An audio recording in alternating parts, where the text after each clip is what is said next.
slow nature of our meeting and procedures. So we're wanting to accelerate those somewhat and deal with core business or essential business or highest priority business, which means that we will take a much more proactive role in managing the agenda. And to that extent, by that we'll mean by taking a good percentage of the agenda as read. Obviously, the opportunity to raise questions about those items still remains, but there is a desire to progress rapidly through it. So what I've done is gone through the current agenda and suggested that our decision items 5, 6 and 8 are relatively straightforward, and we've had some degree of preliminary discussion by way of workshop or other conversations around them, and it's more readily taken as read for those items. And in the information and performance monitoring part of the agenda, I'm looking at 9 and 12 as being relatively straightforward from that perspective as well. So it doesn't eliminate or we're not walking away from any conversation around those. It's simply that we'll commence that agenda item by taking those items as read. Going now back to the agenda, item 2, are there any conflicts of interest to declare? I'll just declare one. At 2:15 you've got Hawke's Bay Tourism update, and then obviously I sit on Hawke's Bay Māori Tourism, so I'll just declare that conflict. Thank you, Mr. Eden. The Secretary's reminded me that I need to advise you that the meeting is live streamed on our Facebook page and recorded for viewing at a later date on our YouTube channel. Also that in the event of an earthquake, drop, cover and hold. If shaking is long and strong, get gone. Head up to the Napier Hill along Dalton Street to Tiffin Park. If an emergency alarm sounds, immediately evacuate the building. And those emergency exits, you'll know, one behind Councillor Harding, one out the main entrance, and you know where the facilities are in the building. So those announcements. Let's move on to agenda item 3, which is a confirmation of the minutes of the meeting 5th of April 2023, and you may recall that meeting was soon thereafter in the midst of the heat of battle, but nevertheless we still held that meeting. Are there any matters arising from that meeting that people want to consider, or any items that need correction, I should say? It's just a matter of rising. I just put my apologies. I didn't put my apologies in for that meeting, but then obviously with the cyclone we were busy digging out, so just my apologies. It was just the timing. I don't know if that's a good enough excuse. Yes, no, that's totally understood, and we had, I think, a number of apologies at that meeting. But any other matters there that you believe needs correction? Otherwise, we can accept those minutes. Councillor Sears, are you moving in that direction? Yes, and Councillor Hokianga is seconding that. All those in favour of receiving those minutes will say aye. Aye. Those against will say no. That's carried. I'll call for minor items for the agenda. Are there any minor items that people want to raise at this point? No, that's always a good sign. We'll go to agenda item 5, which is the annual plan of engagement. And who's looking at that, please? Is that Desiree? Thank you. And you'll have seen that draft in your the attachments to the agenda. That document there. That's Carl, please. Tēnā koutou katoa. Thank you, and we'll take the cover paper as read. This is attached as our engagement document on our annual plan. We're quite pleased with how it's with the product. It's tightened up since you saw it last time. It's now 12 pages. It's trying to tell the story of the impacts of the cyclone on our business in a concise manner, but with rich information for our community all in one place. And you would have seen that we had a press release go when the paper went on the agenda last Thursday, which has been picked up by some media. There is just a small opportunity for very small tweaks before we go live on the 16th, Friday. So I will pass back to you, through you, Mr. Chair. Thank you for that. Any comments from the committee on that document? Councillor Ormsby. Yeah, kia ora. Thank you, Chair. Thank you, Desiree, Chris and Sarah. Also Mandy and Mike for the great job that you've done. And you're right, this is rich in information. It's reasoned very well as to why we are rating the way we are rating for the year. So very good work, and hats off to you for this engagement plan. Thank you. Councillor McIntosh. Yeah, just one comment on page 9, and apologies, I might not have picked this up last time, but we're talking about Taradale Stop Bank being upgraded, and it's great to include that in there, to a 1 in 500 year level, and the use of terms like 1 in 500 years is increasingly inaccurate, and I'm wondering if it's helpful for us to have that in there.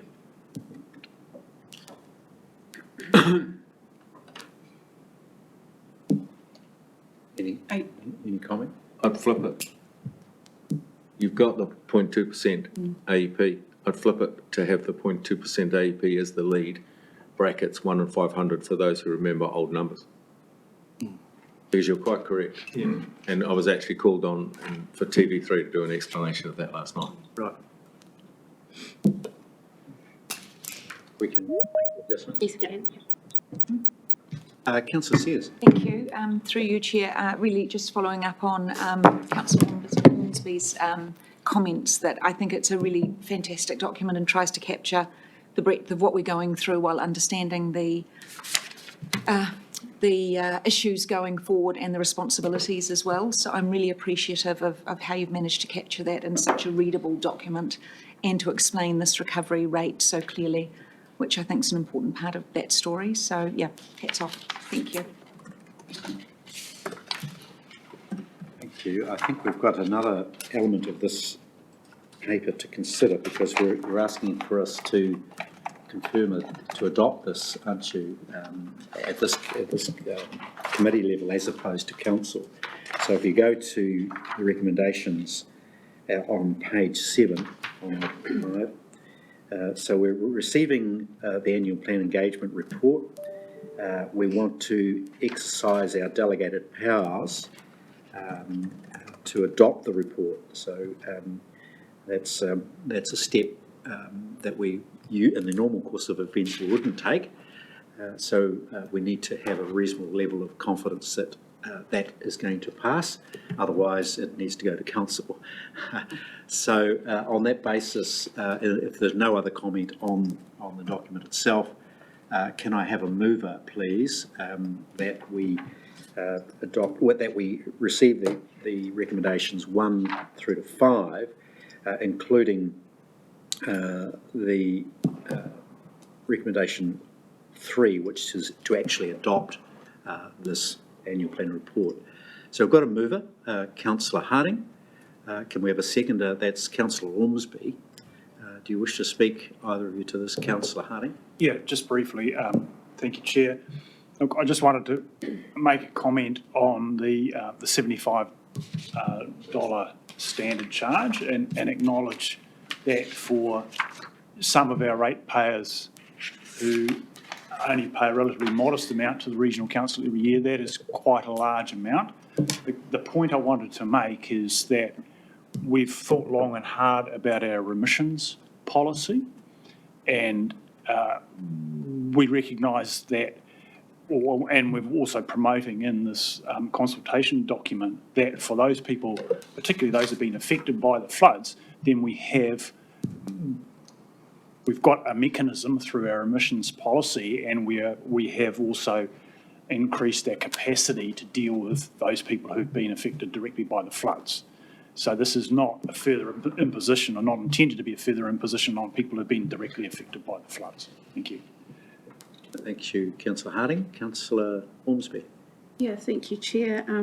I'd just like to highlight and thank the staff for what it says in here, it's tightening our belts to reduce the average rate increase to 6% from the 14.5. But also acknowledging that there is a recovery rate and the reasons why are well documented and also discussed through various workshops. So I have no concern that we adopt this here in CNS, given there has been robust discussion. Thank you. Yeah, thank you, Councillor Ormsby. Any other comments that councillors want to make or committee members want to make? I just, in closing, I just want to thank the staff and the executive team in particular for tremendous effort to get that business as usual spending down to that 6%. It's a pretty significant effort on behalf of the entire team, but equally making it clear to the public, the ratepayers, that at $75 it's inevitable. I think people understand that we're going to have to front and pay the price for a tremendously impacted situation we face. But at least this gives clarity around that. So on that basis, I'll put the recommendations 1 to 5. All those in favour will say aye. Aye. Those against will say no. That's carried, and we've adopted that report. So thank you, team. Well done. Thank you. Sorry. Thank you. All right. If we go to agenda item 6, and this is the compliance report, monitoring report. Again, that you will have seen that in the pack. Can we have Ms. Brunton come forward, please? Explain yourself. I wish I had the compliance team with me, to be fair, Yes. because it's all their work. And the first point I want to make is that the compliance report this year comes to you slightly late. It is the 21-22 compliance report. Ultimately, when we were preparing this report, we had elections, local government elections in place, and no council meetings. That delayed us. That was on top of significant delays to our work program through the year as a result of COVID. So this report is late, but nonetheless, it's a good one. The COVID restrictions that impacted the team early on in the year, they made up for more than an abundance, and almost in the last quarter of that financial year, met all of the required targets. There was some significant work on their behalf. And so firstly, I want to say thank you to the team who've worked really, really hard. I get to sit up here and present all of their hard work, which hardly seems fair. So I'll start with I'll take the report as read. I just want to flick through some highlights that we often hear about, mostly in the media, and points of interest. 92% of water takes were compliant. 3 of those, and we monitor 2,145 water takes, and only 3 of those were significantly non-compliant. Grades of compliance, as you'll read through, 3 grades is a low risk, and then it goes through, and the most is non-significant. That was where water was taken during low flow ban periods, and we took action on that. Virtually all our dairy farms, while we don't have many in this region, Virtually all of them in the region were compliant, with no significant non-compliance, and the compliances that we did have were around documentation. All 15 consented feedlots in the region were compliant. There's been a lot of hard work, not only by the compliance team on working with landowners who operate feedlots, but also by Ian's catchment team. So a good work all round. I think most importantly is the successes that we've had in forestry activities in this region. The team monitored 72% of consented and permitted forestry activities. So we get quite a lot of notifications to our team that say we're going to do this work, it's permitted, and they don't need to be monitored. But we do monitor the majority of them. We categorise them into low, medium, and high risk, and then we make sure we monitor all of the medium to high risks. The non-compliances of our forestry activity were not related to slash management, but rather inadequate erosion control measures, and the enforcements that we took on those that were non-compliant were all erosion related and sediment in rivers. Following on from the previous year, we again saw a decrease in the environmental complaints and incidents reported to us. That's good news. That means people are doing their business better.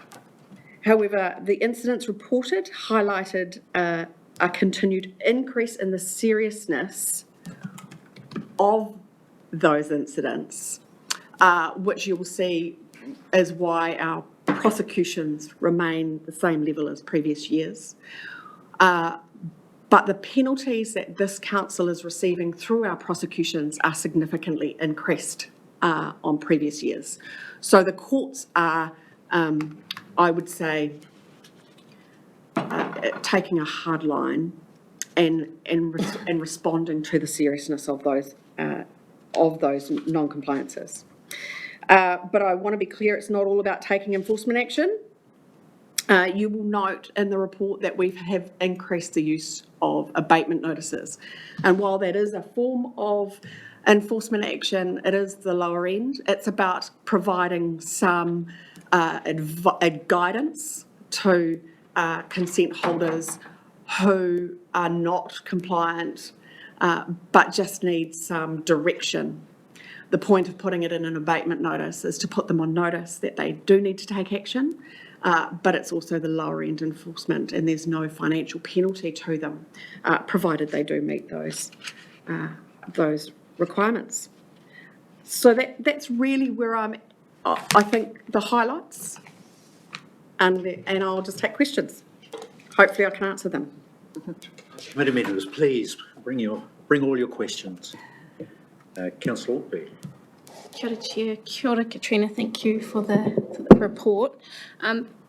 This is a question pertaining to wastewater discharges during the cyclone, post the cyclone, and at what point, as a team here, do we say enough is enough? You know, given that it's been a disaster and a cyclone, but how do we work through with our TLAs, and what does that look like to say, discharge straight to the ocean?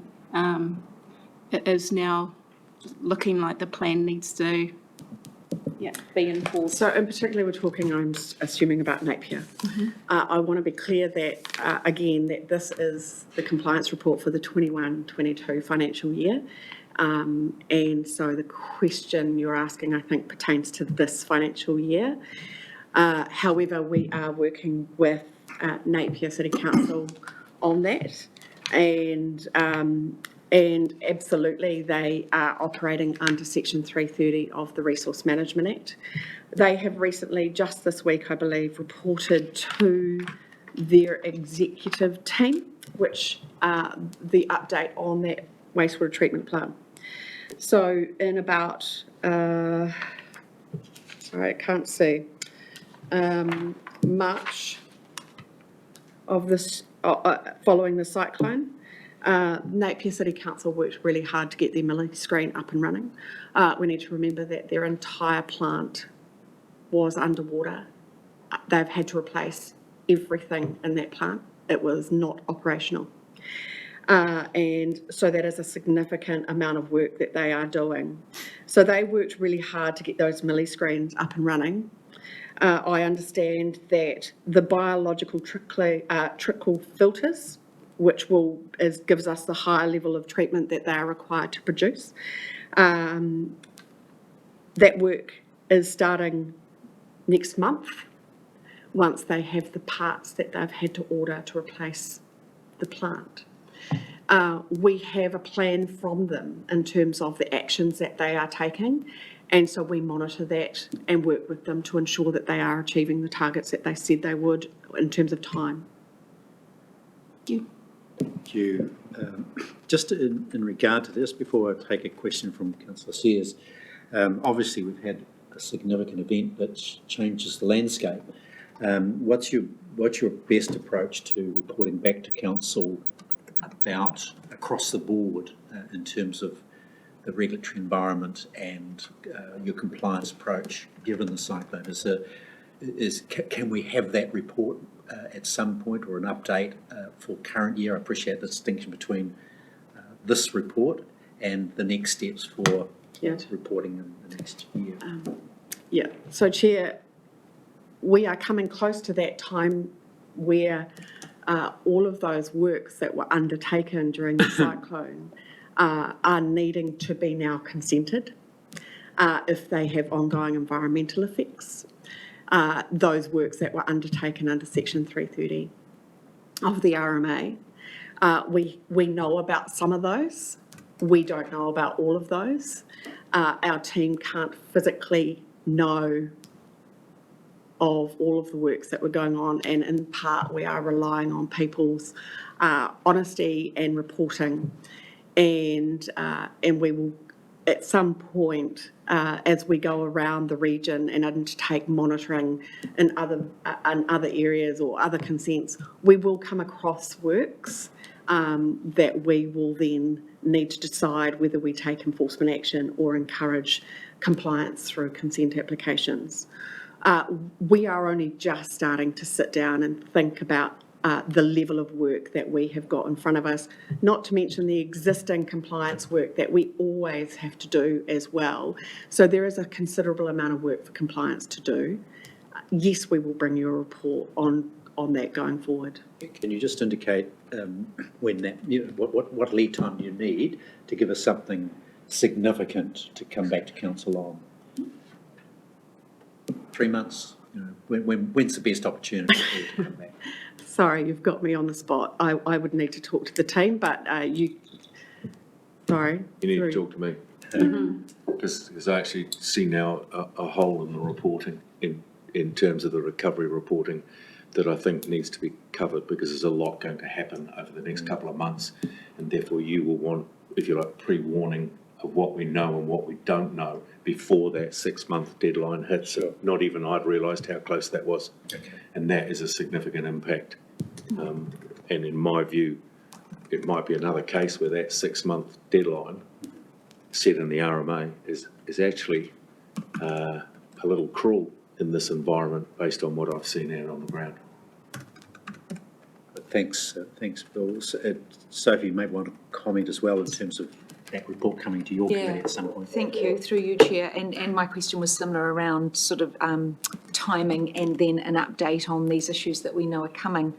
So I think it's the same as all areas of council. We all know the pressures, whether it's the financial or the state of the environment or the consenting and what's happening and hasn't been consented. We all understand these are easier in times of peace, but I think the key piece of information is the regular updating on what we could be expecting to come, or how we're front-footing the issues that might be there. And it may be that the first step is simply communication comms back out to our rural community and those impacted communities around these things will have been done. I don't know how engaged we are in those conversations yet. We want to start looking over this next 3 months or whatever it is to picking those up or collecting them, and there's some sort of rolling report through the recovery committee just on those sort of high level, we know there's a big issue coming here, we're working with this or that. So yeah, I do think it's really important. I'm happy for it to come through, but as well as full council at the end of each month, I think that's just as appropriate if you're coming across areas that you think need more attention. So through you, Chair, in terms of the TLAs, obviously more capacity, they have reported well in terms of their Section 330 work. So we're fairly well aware of what it is that they need to be applying for consents, and in fact have already started to do so. In terms of the individual landowners, the Ian's Rural Recovery Team will be critical to that work. They are going to be engaging with landowners. We have seconded some of our regulatory team to Ian's team, and so that's where the connections will start to be made. I think this is not work for one team, I think it's work across council, so we can bring that to you. Thank you. I'd like to take a look at it and find where the appropriate place is to report what. If I could just keep given a little bit of time, because I think it's important to recognise that in feedback on this report, you're actually providing how you'd like to see the report for the next year changed or altered in any way. It's important to recognise the kind of long-term heartbeat of this versus the where we are right here and now. Exactly. So, Yeah, Mr. Eden, please. Yeah, just acknowledge considerations of tangata whenua in relation to your report and the changes, because I think they're positive changes that you're implementing, so just thought I'd acknowledge that. It's great to see. And just around, I suppose, you talk about the resource consents and that, and I suppose where I'm going with the question is around CIAs and that, with those developments becoming part of some of those, and it's part of the RMA, and if we look at Three Waters and all the new legislation that's potentially coming out, I guess that would become a part of the compliance role. In terms of cultural impact assessments Yep. and consenting, that sits with the consents team. Where the compliance have stepped into cultural impact assessments is in terms of enforcement action. So where there is an environmental incident, which will likely lead to prosecution, we have begun to seek, and to some good effect, cultural impact assessments, and they are then presented through to the court. And I suppose the examples up in Tauranga where that marine environment, I think by memory, around the prosecution, I think they said regional councils now have owners to actually protect the marine environment as part of the compliance procedure. So I suppose I look at Pani and the reef, and there'll be more emphasis, I suppose, from mana whenua in regards to that marine environment and the compliance and the process. I think it's everywhere where there is a statutory acknowledgement area, including the coastal marine area. So an example in Hawke's Bay here was the prosecution that was taken against AFCO in Wairoa. There was a really comprehensive cultural impact assessment undertaken by Tato, and that was presented. As a consequence, the fine that was issued against AFCO, the judge noted that that fine should be directed to remediating or enhancing the Wairoa River, and that we are engaging with affected tangata whenua in that area. So those are the sorts of sentencing decisions that we're getting coming through, which is a positive step. Got it. Councillor Williams, please.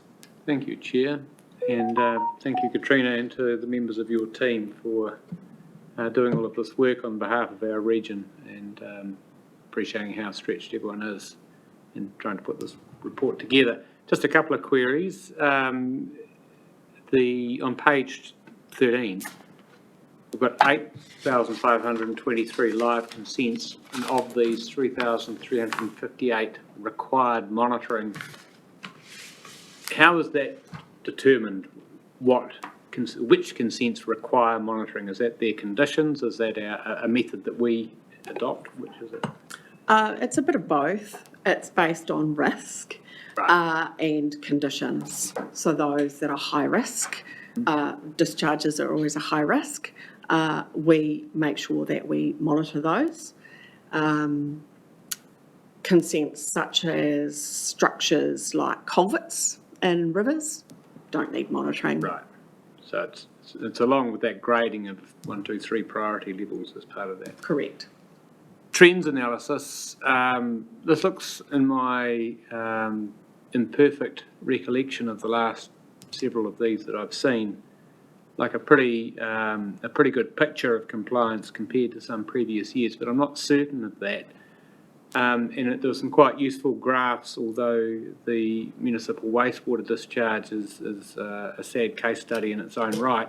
It does have a trends analysis of 2022, 2021, 2020. And I'm just wondering, would it be possible for the next report, rather than perhaps the pie graphs, to have bar graphs that show us the last 3 years? Just would that be something that could be reasonably readily done?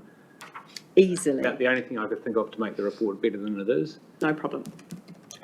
Thank you, councillor. Councillor Harding. Thank you, Chair. Look, an observation and a question, and the two are not related at all.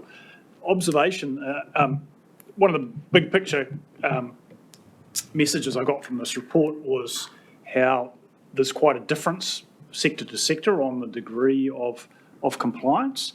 And one of the standouts for me was the dairy sector. And I know we only have a small dairy sector, but the message that I took from that was that the industry had owned, and they'd come up with a star system, a merit system. So the system, the whole, as an industry, they were owning their compliance. And as I looked at this, and a couple of areas struck me where that model, we might want to think about whether we can apply that model in other parts to increase what are, to me, on the surface, quite low levels of compliance compared to where we might want to see things. And industry was one, and probably bore security was another, where I thought, okay, if we, is there an opportunity to engage at a sector level and to get the sector to buy in to increase our the level of compliance? And I just wanted to sow that seed. My question is just around prosecutions. I couldn't get from the report, and I'm looking at page 42 at the moment, the success rate of prosecutions, and my sense is that our success rate is very high, but I couldn't see that in the report. Yeah, sorry, through you, Chair, we haven't reported on success rate. That will be in next report. We have 100% success rate. Yep. Thank you. In the absence of any further, councillor. Look, I'm seeing that councillor Van Beek is online as well. I'm sorry, didn't acknowledge you earlier. That's okay, councillor Curtin. Yeah, no questions from the gallery? Councillor Roadley, councillor Foley? No? Look, Chair, can I ask one more? councillor Sears. May I? Yes? Yes, indeed. I did have just one specific Sorry, my question. apologies. Was on the low flow notification system. Yes. That you note needed a project to improve, and as it was a year ago, I'm wondering if that progressed and has that improved? The low flow notification project was an ICT project that we suspended due to capacity issues of the council. We will re-establish that. Fortunately, we didn't need it last year, but that will become necessary going forward. No other questions? Look, let's go to the recommendations. And again, we've got a situation where we're looking to adopt the report, so we're bypassing council itself. So can I have a mover for the recommendations 1, 2 and 3, one and 2? Thank you, councillor Sears, and councillor Ormsby has seconded that. Do you wish to speak? Only to say thank you and what a good read it is. Look, you might as well stay still because yours is up next, but Thank you, Katrina, for a very comprehensive report. It's improving all the time, and we've got further improvements in the pipeline, so that's great. But it does reflect a tremendous amount of work from the team, and they need to be acknowledged for that. Essentially, this is somewhat of the engine room of the organisation. They do a tremendous job by the numbers of consents that we're monitoring and their due diligence on them. And we look forward to your reporting on the new landscape that the team faces with what's gone on in the last event. As I say, it's a completely new world for all the organisation, and in particular for our compliance team. So on that basis, I'll put those recommendations. All those in favour will say aye. Aye. Those against will say no, and that's carried. Ger, if I'd missed your thumb up, it's gone. No? No, I was in favour. Oh, okay, you're voting. Okay, thank you for that. Look, we'll move to agenda item 8, which is, no, it's not, where are we? 7, treatment of enforcement revenue. This is your paper. Ms. Brunton, can you explain yourself, please? Again, I'm not going to take all the credit. I've had considerable amount of help from Amy in finance, because numbers are not my thing, totally as much as hers. Last year, in annual report, we had some enforcement revenue sitting in the compliance operational budget that was unspent, obviously, and we applied to carry that forward on the basis that enforcement revenue, as I discussed previously in the previous paper, is more and more being directed to be spent by judgments of the court in the locations for which the prosecutions were undertaken, or the incident happened. There's no directive in the RMA that this should happen, but in principle, it's a good thing. And so when we discussed that last year, it was agreed that we could carry forward that revenue so that we could spend it in projects in locations where incidents had occurred. The finance team then jumped in and said we needed a mechanism to hold those funds, and that is proposed in front of you as the enforcement revenue fund, reserve fund. Since that time, we also will bring forward to you at the end of this financial year a larger sum still of enforcement revenue, because we have had some significant prosecution fines awarded to this council in this financial year as well. So the fund is currently, it's not a fund, the revenue is currently sitting around, from memory in the report, it's quoted about $700,000.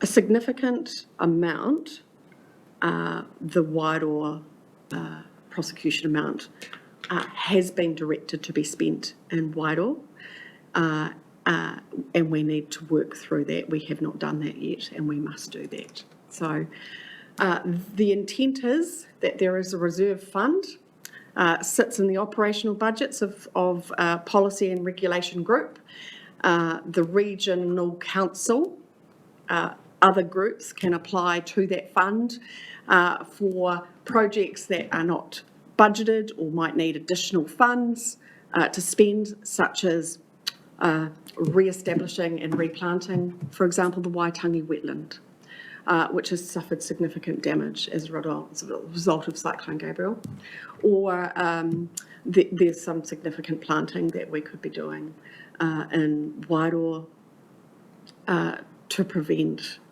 further damage there.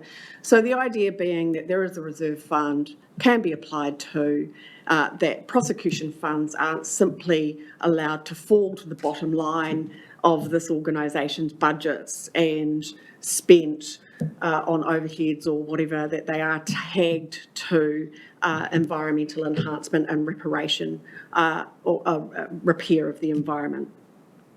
As proposed, the fund would be largely an operational budget of policy and regulatory, as I've suggested, and that sits under me. I have got that currently sitting in the policy as approval for spending of projects to be approved either by myself or the Chief Executive, but happy to discuss and take questions.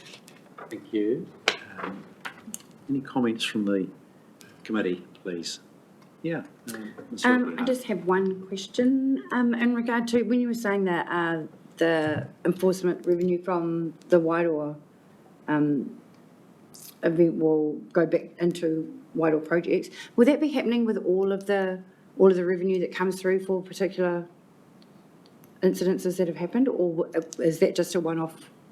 It wasn't a direction by the judge. It was a strong suggestion by the judge, and that was particularly given the input by tangata whenua up there and the impact on the Wairoa of the river that they were able to articulate in court, and how could you argue with that? Yeah.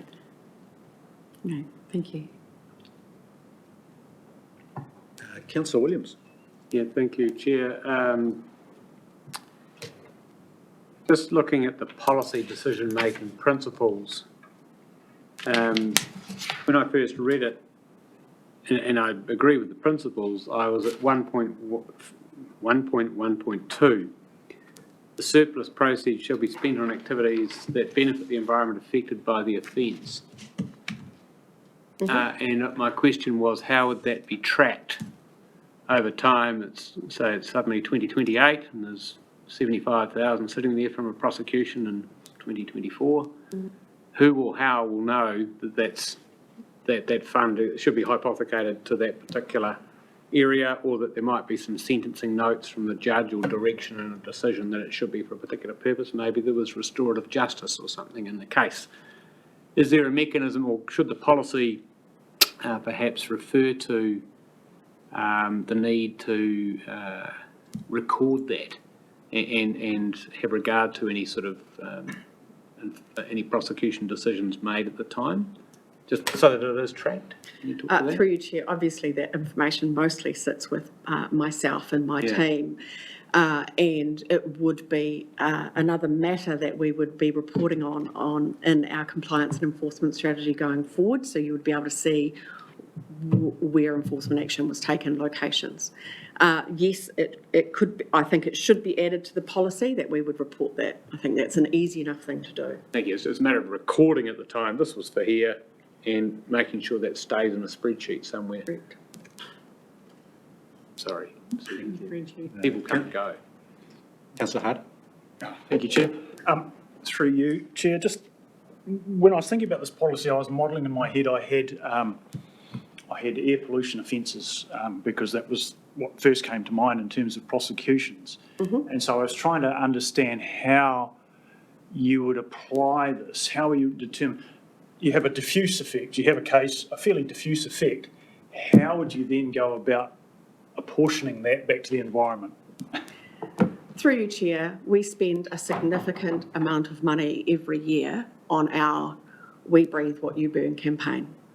And that campaign has had significant benefits to the reduction on in illegal fires being burnt in this region. So to say that they would all be plants in the ground is not accurate. Benefits, activities could be communication, education, and that's a lot of what compliance do as well. We undertake education activities to educate our community about compliance, pollution. So that could be, there's not going to be a situation where every fine will be spent offsetting every offence. I think to suggest that would be misleading. And ultimately, at the end of the day, most activities, if not all activities this organisation undertakes, serve to benefit the environment. But where we can offset the effects of a direct offence, then this policy is attempting to do that.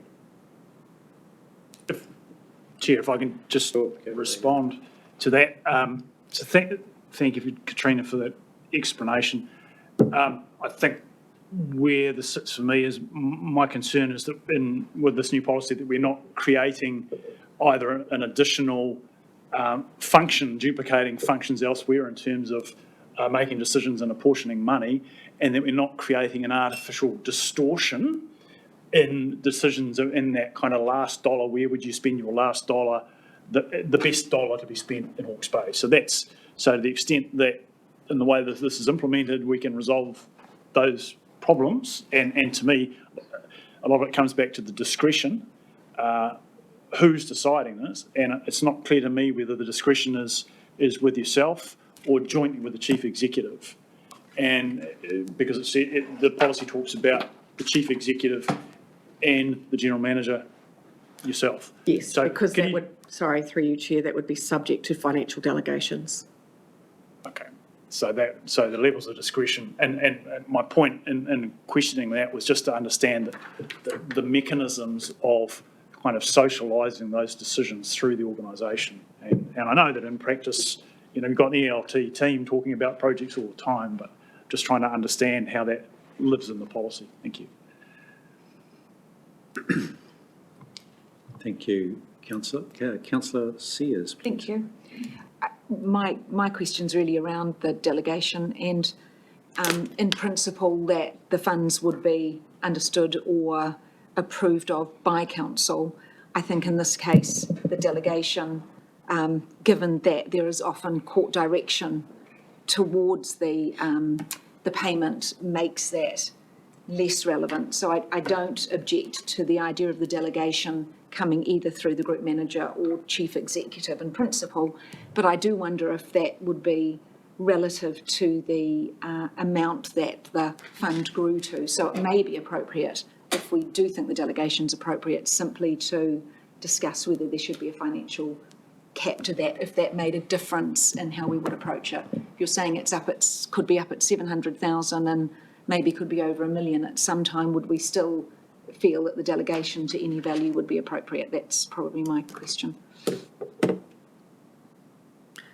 Through you, Chair, I think if we're starting to grow the fund over $1 million, then the reserve fund's not working.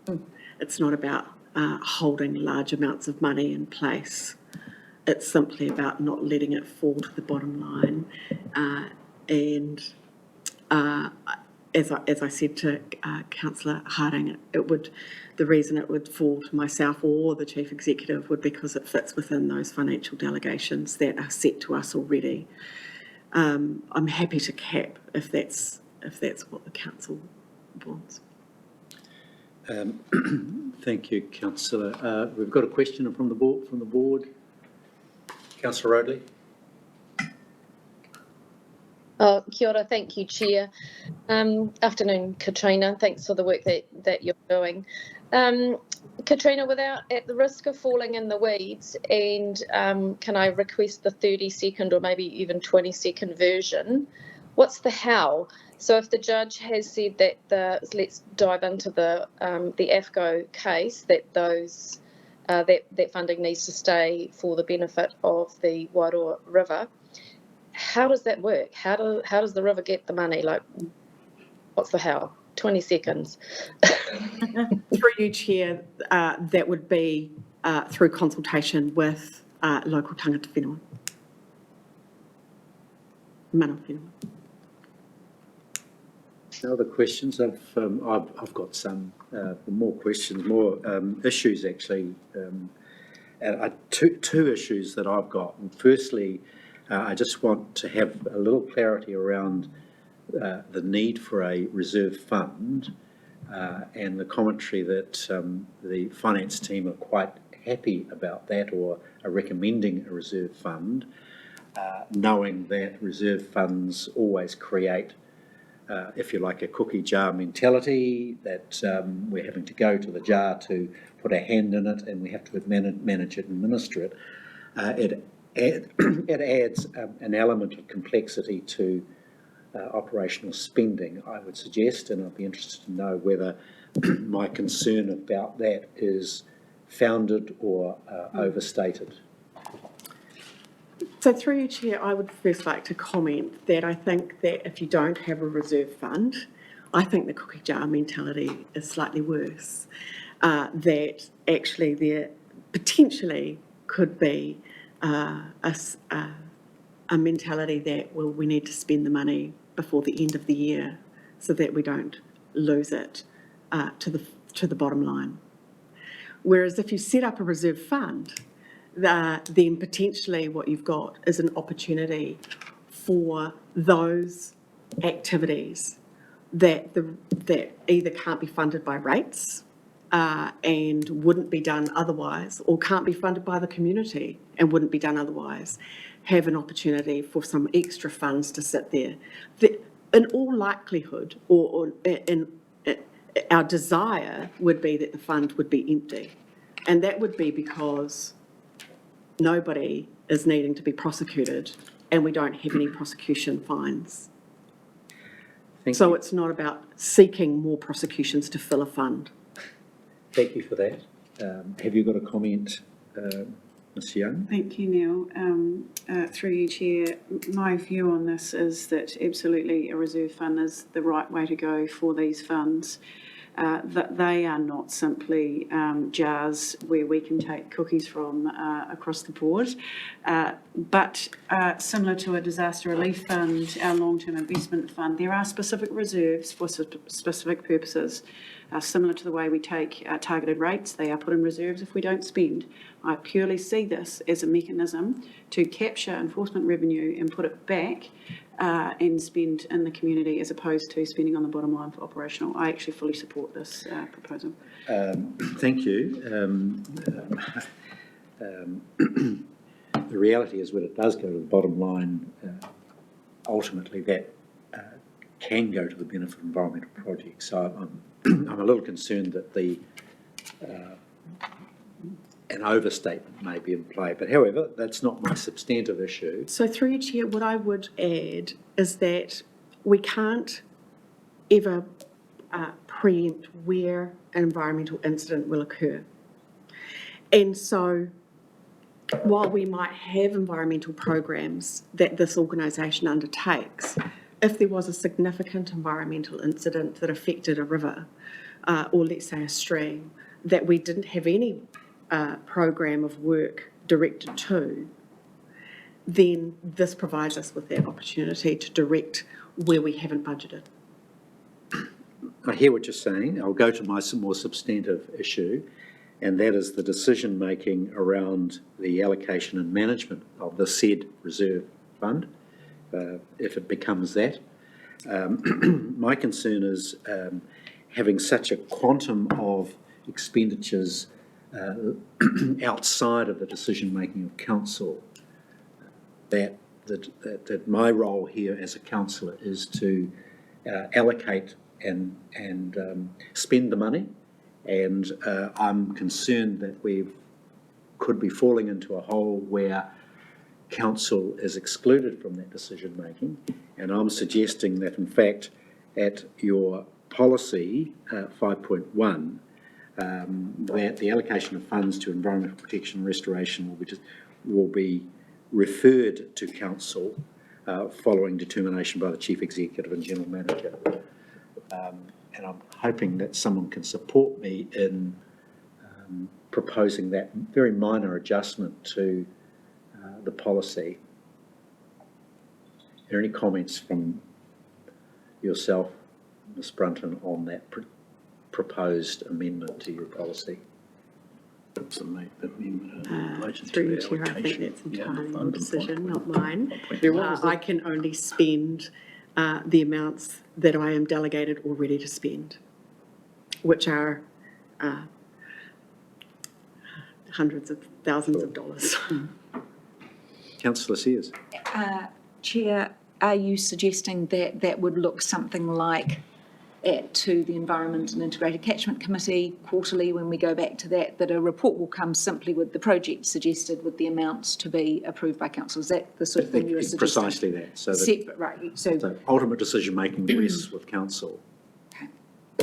I'm not going to comment on that yet, I'm just going to wait and read other comments. Ms. Ropiak. So with your concern with that being set up, and proposing right through the integrated catchment group to do it that way for council, is that creating a double up of work that might be unnecessary? What I'm really asking is for the team that do the work and know the directions from the court or from a judge and what they're requiring to do with that money, is it necessary to bring it back through that group rather than just delegate it to the group that would have insight to that? Well, if you're asking me, Yes. I mean, that's the case with all of our. We could similarly locate that expenditure decisions with staff entirely, and but in this case, we've got projects which come forward from different quarters of the community, and we're leaving that decision making of a significant amount of money beyond the scope of council in terms of the project itself. My own view is that it's not so good public policy for those sorts of decisions to be. It's different from a delegated responsibility, which is delegated to spend according to a particular decision made by council. This is different. A range of projects would come forward. The staff would make a determination of that and then decide to spend in that way. So that's my concern, is that we've taken significant spending decisions away from this table. Through you, Chair, if I might, is there sense in setting a quantum that's reported? I think that's right. Because some projects might want $10,000, which I don't think this council would want to have to report it to it. Chair, you got a view, Mr. Bayfield? I recognise I'm an interim CEO and I'm not going to be handling this, but it does seem awfully small amounts and an awfully complex process to handle what is a relatively simple issue. But I will leave that entirely in your hands. Yeah, if I could express a view, I actually think we should stay right out of it. As we do with prosecution generally, if there is a surplus from that activity, and a lot of it's hypothecated, it's probably best that we're not involved, bearing in mind the sums of money we're talking about, and that we let those decisions be made at executive level precisely because of the cookie jar concern. That's kind of my reflection on your proposal. Anyway, that's where I'm at on that. You said that much better than me. Councillor Harding? Thank you, Chair. Look, I'm trying to find some halfway house here. Look, I think, as I said in earlier comments, efficiency is really, really important here. Not duplicating what we're doing. I am concerned that we haven't been presented any evidence of to what extent we are experiencing court decisions which tag funds. Right? No one's suggesting that we're not going to, as a council, go counter to try and spend the money in a direction of the court against what a court has directed. But we don't. I have no sense of what proportion of those funds are tagged to a particular area as opposed to which are general. So I don't have that information to go on. I think to take your suggestion, Chair, what's most important, I think, is visibility within a reasonable degree. So I'm very comfortable with the idea that if we had $100,000, that anything under $100,000 just gets reported through to us after the fact. Anything over $100,000, we get a chance to, given the how we agonise over our budgets and how that incremental $100,000 really matters to us as councillors with our own interests, but also to the community. I'd be more comfortable with that level, with some ability to make a call above that level. So I would just suggest, sorry, and I'm going to shut up now because Mr. Bayfield's got something much better to say. No, nothing much better, just to provide you with information. It is interesting how so many judgments have changed, and it is a definite trend. So you are seeing far more a direction when a fine is coming out from a judge as to how it might be utilised, occasionally a direction, but even more so in the notes and even fed back through your own lawyers from the court, you will find that there are some subtle messages, particularly if you have included things like a victim impact statement, where the victim has spoken, and that victim in many court cases now is iwi Māori. And so there is not an obvious, but there is a subtle. And so to my mind, by the time you've gone through most of those and done those, I wouldn't think you're going to be dealing with a lot of money, because you would just expect those to be exercised as quickly and smoothly as possible.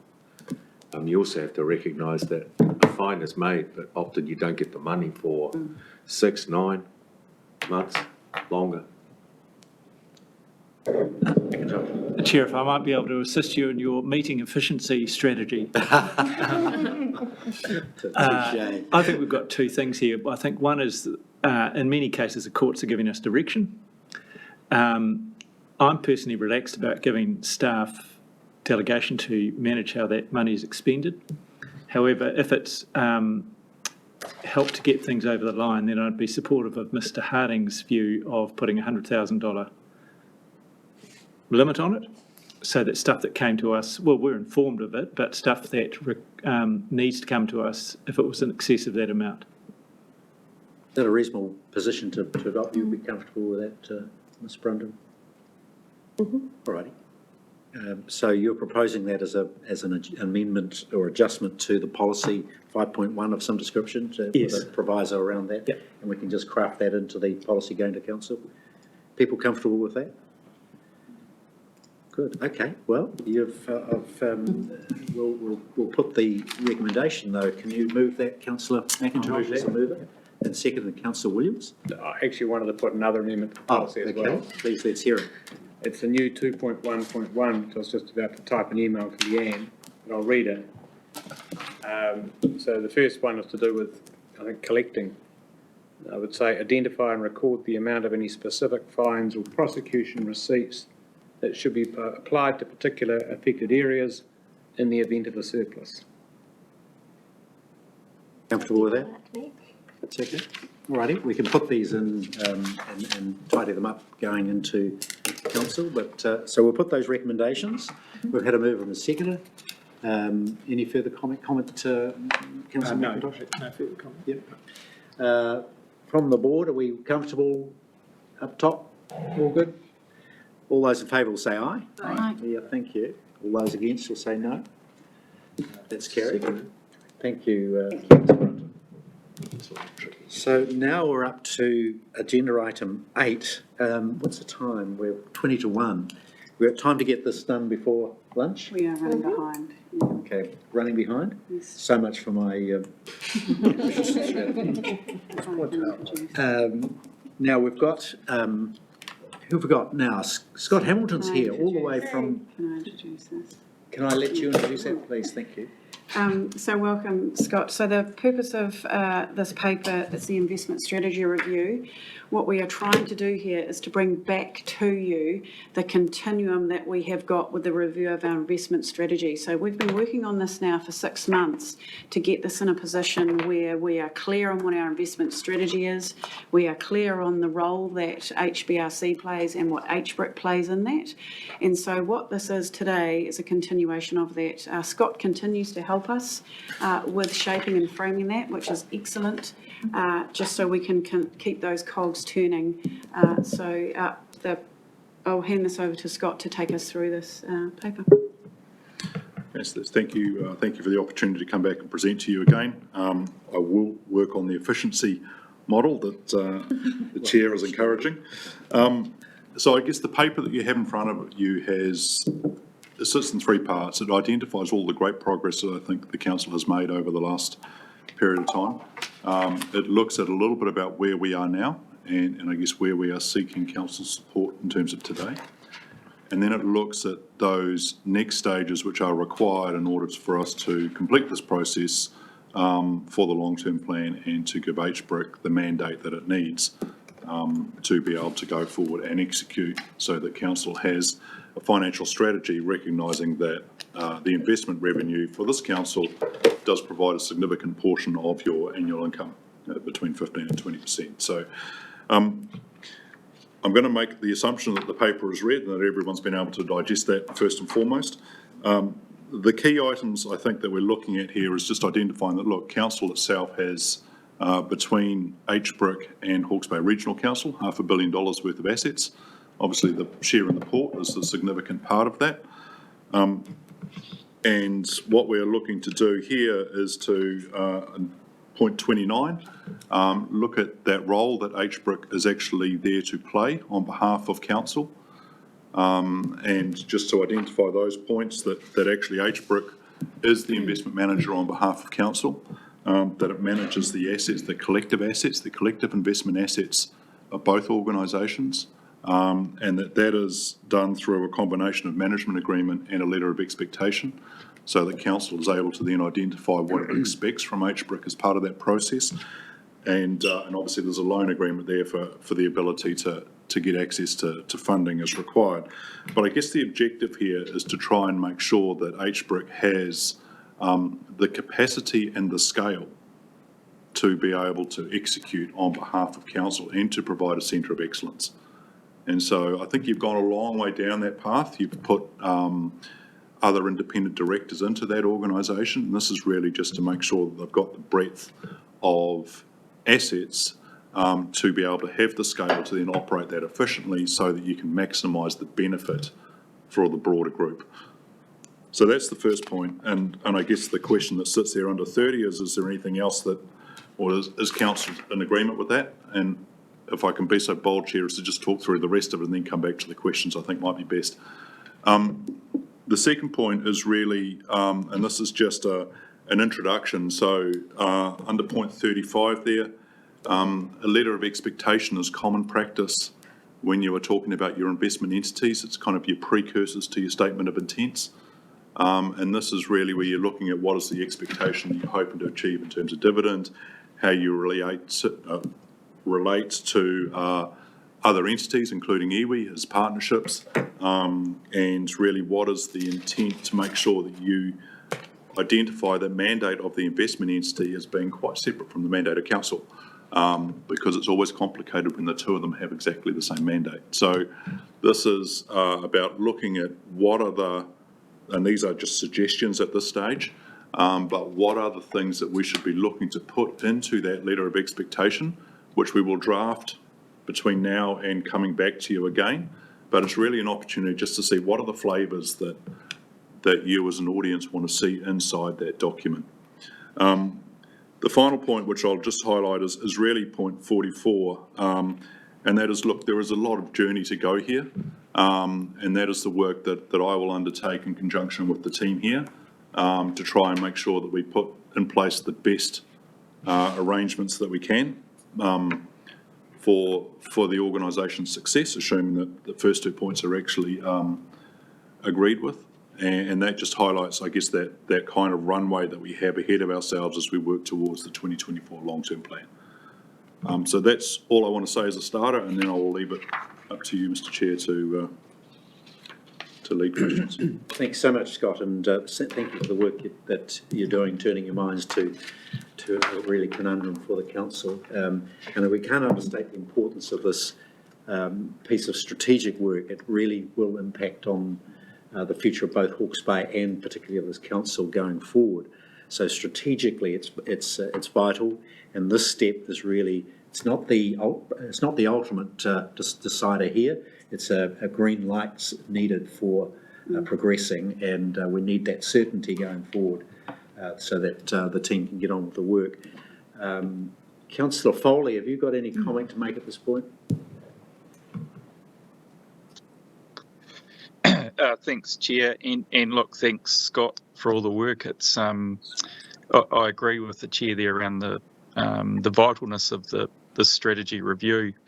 Based on the restrictions and limitations that is put in the paper from the past, and the potential going forward.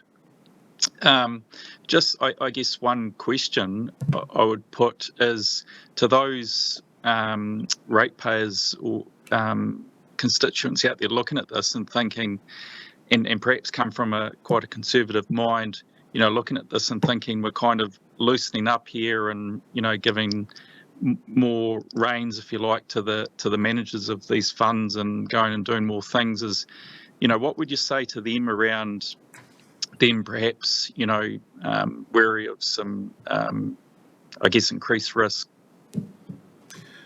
Look, I guess this is where your letter of expectation is very, very important. So ultimately, in order for HBRIC or the council to actually make money, you have risk. You have risk at the moment by holding a port. You have risk also by holding managed funds. So, there is risk in terms of any investment. The objective that you're trying to set here is by identifying some of the parameters for that risk and some of the expectations and some of the durations at which the entity is actually able to invest over. And a lot of those things are actually there to try and smooth some of that risk out, because I think you're seeing even today, with your own council as a result of the cyclone, your own port as a result of the cyclone, there will be impact on that organisation as a result of the events that take place. So in one sense, yes, you do have to take alternate risks to try and earn money, but ultimately what you're trying to do is get a more hopefully smooth and greater and performing entity as a result. Yeah, thank you, Scott. Councillor McIntosh, please. Thanks, Chair. Just in addressing that point about being conservative or not, actually under the sort of previous operation, what we in fact have done for a long-term investment is guaranteed we get the lowest possible returns because of the conservative nature of our approach. So we're not being conservative, we're being prudent in what we're proposing. I think that this is, one of the most important things that we must get right. And I'm a strong endorser of what's in the paper, that is unshackling it so it can do what it needs to do. I'll just finish with a question on that, actually, to give that some context. Scott, thank you for staying involved, but my question is the percentage of rates in a Tauranga sense that is delivered by the investment there, the investment relative to rates, what's the correlation between those two to give us an idea of where we might be in 10 years? Yeah, look, I don't know if you'll get to that same point. The rating revenue for the Bay of Plenty Regional Council in terms of general rates is smaller than the investment income that they actually get out of Quayside as an entity. So the investment income is 140% equivalent of their general rates. Now, you're not on the same side of the scale here at the moment, but I think what you do need to be able to look at is how do you grow that investment revenue so that you're not reliant on only your ratepayer. One of the challenges that the Regional Council in the Bay of Plenty has as a result is that there is a high reliance on their investment entity, and so therefore the investment entity has concepts like reserving and other things, because if a Port of Tauranga had a bad day, then the Regional Council has a bad day if there is no reserve concept inside that investment entity. And that's why we're looking to try and introduce some of those concepts into here, because again, even for you, of your investment revenue, 60% of it roughly is coming from your port. Now, if your port has a bad year where it only produces 50% of that revenue, then you've lost 25% of your investment revenue, 30% of your investment revenue. So how do we build things in so that we can then start to provide a more smooth environment? Because ultimately what we're trying to achieve, what I believe you want to try and achieve, is certainty. Councils, particularly chief executives like Mr. Bayfield here, they want to know that actually the amount of money that they're hoping to spend in a year is actually going to be available to them. And that's really what, if your investment entity is able to deliver that, and yes, hopefully can grow that percentage so that you're not relying on your ratepayer so much. But that's what you're trying to get to. Yeah. Thank you. I've got a couple of, Ms. Rawha and then Councillor Ormsby. Okay. Oh, kia ora. Thank you for that. I'm in a bit of excitement mode with that. So I sit on the Heretaunga Tamatea Investment Committee. We have just morphed into Potahua, so we've become, rather than a committee, we're now directors of the company. So we've been through all the stuff that you're listing now about next steps. So I find that really quite exciting. I like the track you're going down. One thing I did miss last time in asking was, I see there that you haven't done a SIPO yet, but do you have a risk profile that you've decided on before the SIPO, or will that be part of writing that up? One of the reasons that we haven't put a SIPO in there at this stage is that we need to really understand what the revenue stream is for council. And a lot of what SIPOs, you can get two different ways. You get them straight off the shelf, which is what you've historically had, and that's really considered what are the assets and what is the risk profile. But actually there's another part, which is what is the cash return that you need, because again, an investment entity can only feed council not with capital gains but with actual cash, right? And so I really want to try and have a look, I guess, at where the port is sitting at the moment and where we think the investment revenues can come from, so that we can then build a SIPO that's around two purposes. One is a total return, but actually more importantly, as part of that is a cash feed through to council as a regular allocation of income and the ability to grow some reserves out of that. And so will you do that as like a distribution of funds each year too? We will build a SIPO which is looking at a longer term expectation, because again, part of the challenge for councils, and many councils do this, is when you have great years, the hand goes out and takes all the cream off the top, and then they forget that next year might be down, and actually the cream's all gone and the vat's half empty. So we've got to actually make sure that when we look at these investments, we're actually looking at them on longer term horizons. And I think I mentioned last time, these are 10, 20 year kind of horizons that you're looking at. I know councils, are on 3-year horizons, but actually you've got to be planning for longer terms. Yeah. Yeah, that's awesome. Thank you, because we've done exactly the same thing for the same reason with our SIPO, rather than looking at the shorter term, making sure it's longer term. Yeah. Oh, that's awesome. Thanks. Thank you. Thank you, Ms. Rapia. There's a few questions coming, so we'll go to Councillor Ormsby. Kia ora, Scott. Lovely to see you again. And I suppose our journey started last term going to see you at your place. So thank you for coming along with us on this this journey for HBRC. So for me, number 19, so not all investment assets are today yielding a commercial return. So to me, that is a why we are endeavouring on this strategic journey and fully supportive of it. And you made a comment around the rates and how it can bring security and greater certainty over time to our rates impact to our public. So can you remind us, and you've given us a presentation in the past, over time what that did for Bay of Plenty in terms of rates reduction? Yeah, look, I can't recall the exact numbers, but I know that when I first turned up, and Mr. Bayfield was at the regional council then, Quayside in that year provided $4.4 million.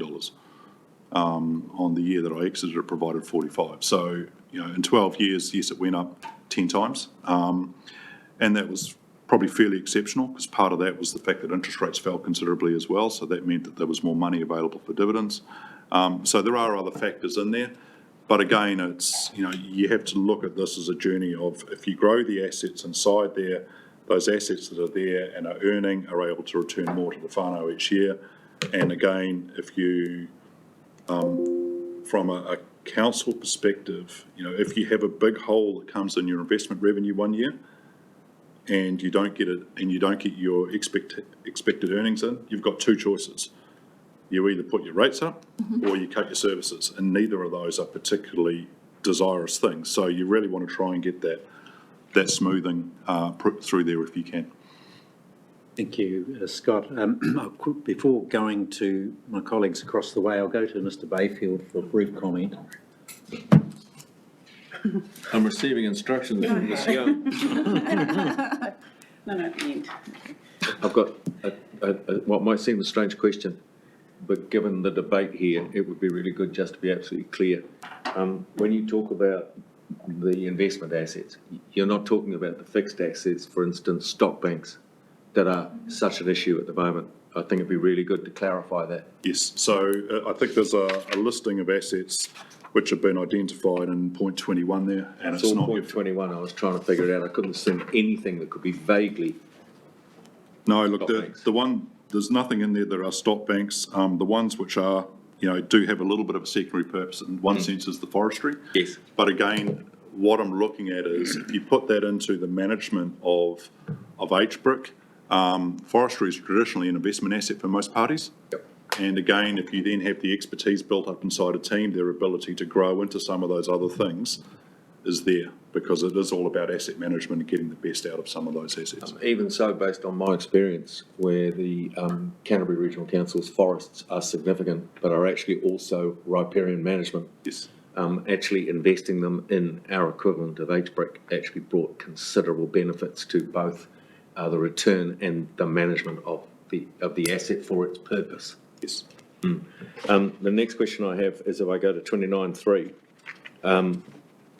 do I take it that that letter of expectation will be initially drafted by this organisation?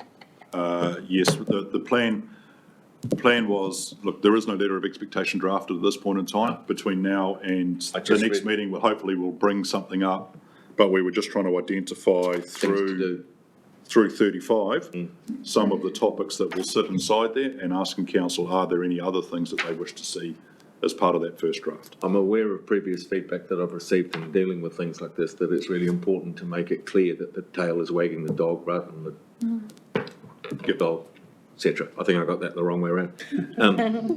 Dog is wagging the tail. Dog is wagging the tail, thank you. And I guess for me is, I'll end by saying, I have been through 2 councils with you in the Bay of Plenty, and then Canterbury that have done this, and it is absolutely the right and sensible thing to do. And that relationship between the council and your HBRIC directors is so important.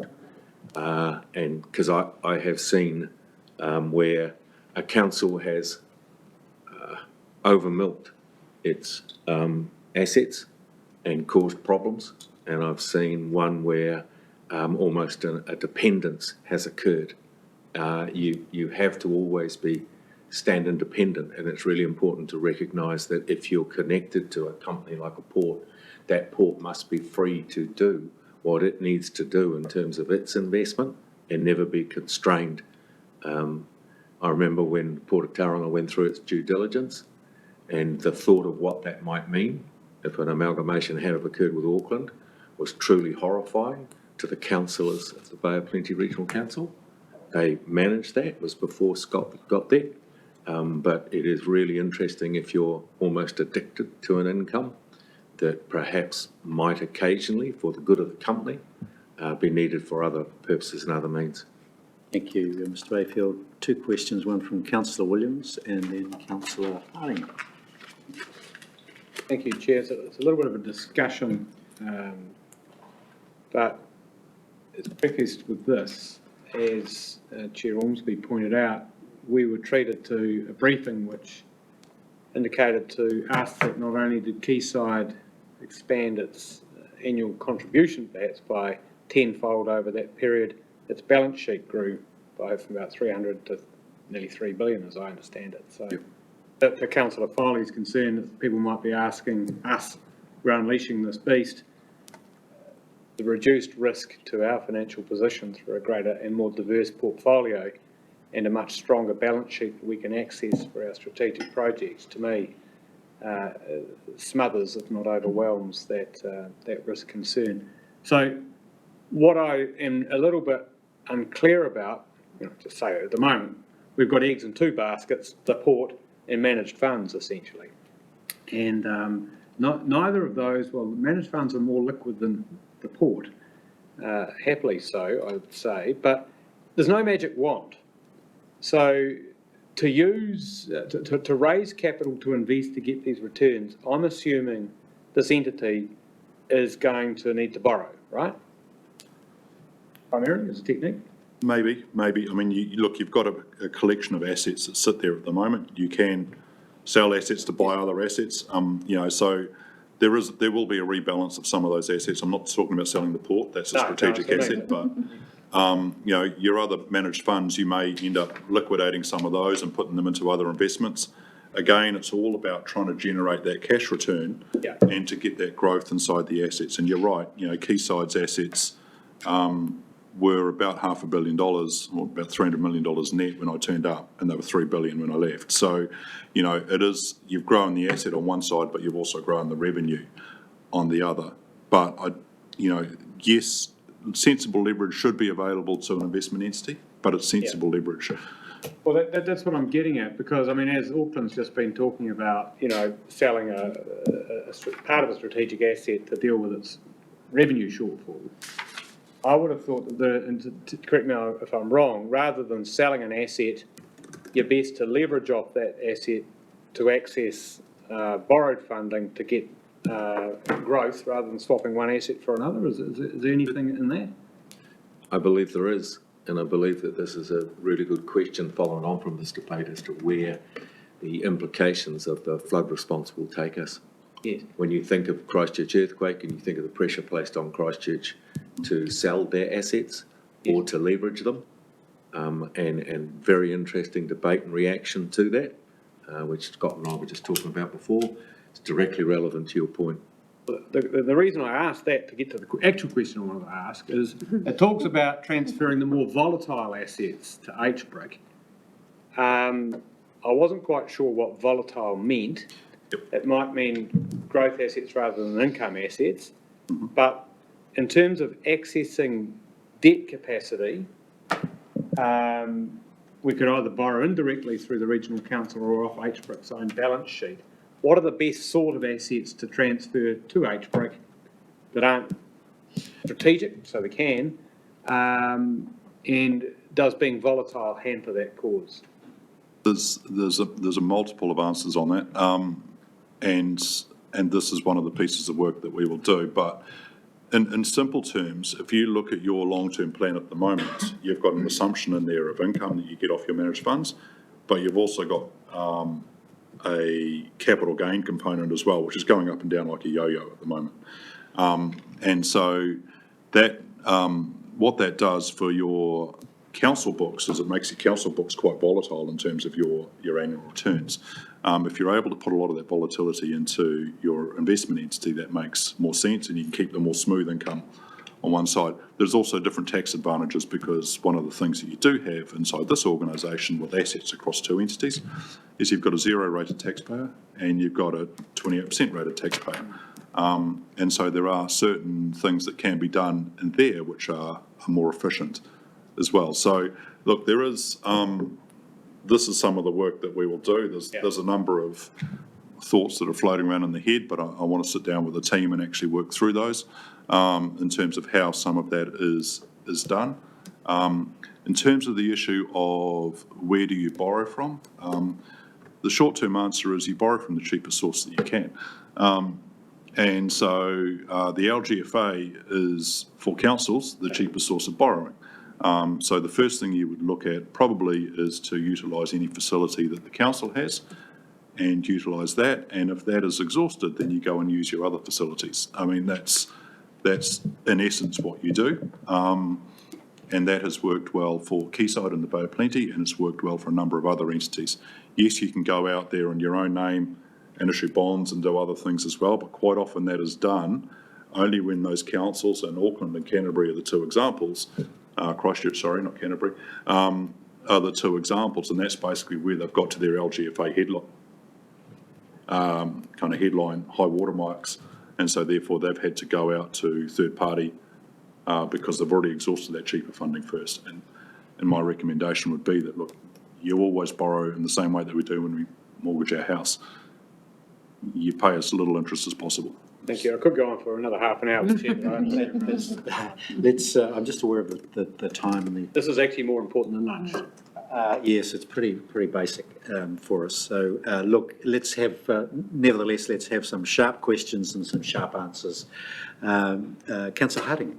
I'll try to live up to that. Thank you, Chair. Look, so, look, I really want to compliment Scott and Susie and her team for actually having this on the table today. It's so important. I mean, the speed that we're moving on this is fantastic and compared to the glacial speed that councils usually operate at. But it's really important that we get this as in the right place as part of our flood recovery. Can't overestimate that. I just wanted to address question, point 36, which is what else should be in the statement of expectations. And I think one thing is non-negotiable, I think, is that the values that are expressed through the investment have to align with the values of this organisation. We can't have a disconnect there because we will be seen as one and the same thing. The questions arise as to what extent we as council direct the investment company around recovery and around our environment. And I don't, and those to me are the two biggest questions. How direct have we get? In my head, I think we can do that without unduly, at least to a proportion, without compromising the commercial returns of that organisation, but also recognising that capital for recovery, and there are opportunities for capital for recovery and capital for climate resilience and biodiversity enhancement and environment. So it doesn't have to be lose-lose. It can actually be win-win. So there's a challenge. That's the big thing we have to grapple with, I believe, in that letter of expectations. I think, and Scott will give us some good guidance as to where we should land on that. But to me, that's the big question. Thank you. Thanks. Councillor Harding, not sure where the question... I'm not looking for an answer. I'm not looking for resolution today because we're not trying to draft that letter today. I will just make a very quick comment. Look, I agree the values of the organisation have to be aligned. The relationship, as again Mr. Bayfield said, is around trust and confidence between your investment entity and your council. And that trust and confidence, one of the key factors in there is value alignment. The other piece that's really, really important about trust and confidence is that everybody actually knows what their role is and what their role isn't. And I'd be careful in terms of setting that expectation for an investment entity that effectively it will do council's job. And you don't want them trying to do that, and vice versa, because otherwise, and it's the same thing. You don't want your investment entity to go out there and make a whole lot of grants to different bits and pieces because that's not giving you a commercial return. And actually that's probably doing some of the things that council would be doing. So you need to make sure that you clearly distinguish the black and the white in terms of the two different roles and mandates. The other piece, sorry if I can take 30 seconds more on this one. In terms of and I'll use a Quayside example, Quayside would make sure in its responsible investments that it didn't invest into anything that was detrimental to what the council was trying to achieve. So that's the point there. The other one that we'll do is it'll look to invest into things that potentially might make council's job easier, but they are through in a commercial lens as the high level. Thank you for that, Scott. Councillor Sears, you've got a very brief... Sharp as I can, thank you. Thanks through you, Chair, and thank you to Councillor Foley and Councillor Curtin and to our Chair who's here, Mr Dresianic, nice to see you. Thank you for pushing as quickly as you can with this. The independent directors I know are coming on, so I want to congratulate you all on the speed, as Councillor Harding mentions. The two quick things I want to mention, this discussion around how this is reflected in the letter of expectation is really important. I want to note again the gift of the port to this region for ratepayers, owned by our ratepayers, they're our stakeholders, for intergenerational wealth of the environmental well-being is really important to remember. That's significant, and I know it's easy to say ethical investment, but it needs to be, I think, crafted really well, specifically for us around what that means for us in terms of the ethical way we approach what we do, whether we stay with what you've mentioned here, whether it's regional or national, or whether there's international investment strategies as well. I'd really like to get questions there. I'd really like to see that ethical investment statement, not something off the shelf, but something that really reflects the history of the port and this organisation. Thank you, Councillor Sears. I think we've come to the end of the questions and discussion, and everyone's had a good old say, I would have thought. Councillor McIntosh, you want to move the receipt of the recommendation? Councillor Williams has seconded that. We've got that recommendation play. Thank you so much, Scott. Also, thank you to the team and Susie Young in particular for navigating the HBRC side of this through that commentary. So thanks to the team for that. I think we can put that recommendation. All those in favour will say aye. Chair, I did want to comment. Oh, my apologies. Look, please do. I know we're all hungry, but maybe Councillor McIntosh wants to comment first. No. Look, I just wanted to obviously strongly endorse this direction of travel. I do think we're exposed as an organisation in terms of the lack of diversity in our balance sheet, and that is playing out right now in real time. One of the aspects I didn't touch on before is I'm incredibly excited about the opportunities to partner with our post-settlement governance entities across the region and leveraging social dividends and returns at the same time as giving the organisation greater resilience, a stronger balance sheet, a bigger balance sheet. I am, and I need to say this, I'm going to say it every week now until it doesn't need to be said anymore, I'm extremely concerned at where the government is placing us in the recovery and the managed retreat space in terms of what that means for our balance sheet, our contingent liabilities going forward, our capacity to borrow to grow in the way envisaged by this paper. And I think we need to be very firm and hard with the government about its cost allocations in that regard for both recovery spend and managed retreat. Thank you. Thank you, Councillor. Well said. No other comments, I'm sure. All those in favour of receiving the recommendations will say aye. Aye. Those against will say no. And we'll come back after lunch, and we've got the chair of the HBRC here for the HBRIC report. So we'll look forward to that. Thank you. Is lunch here? Is lunch here?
update, and we have Dresianic here.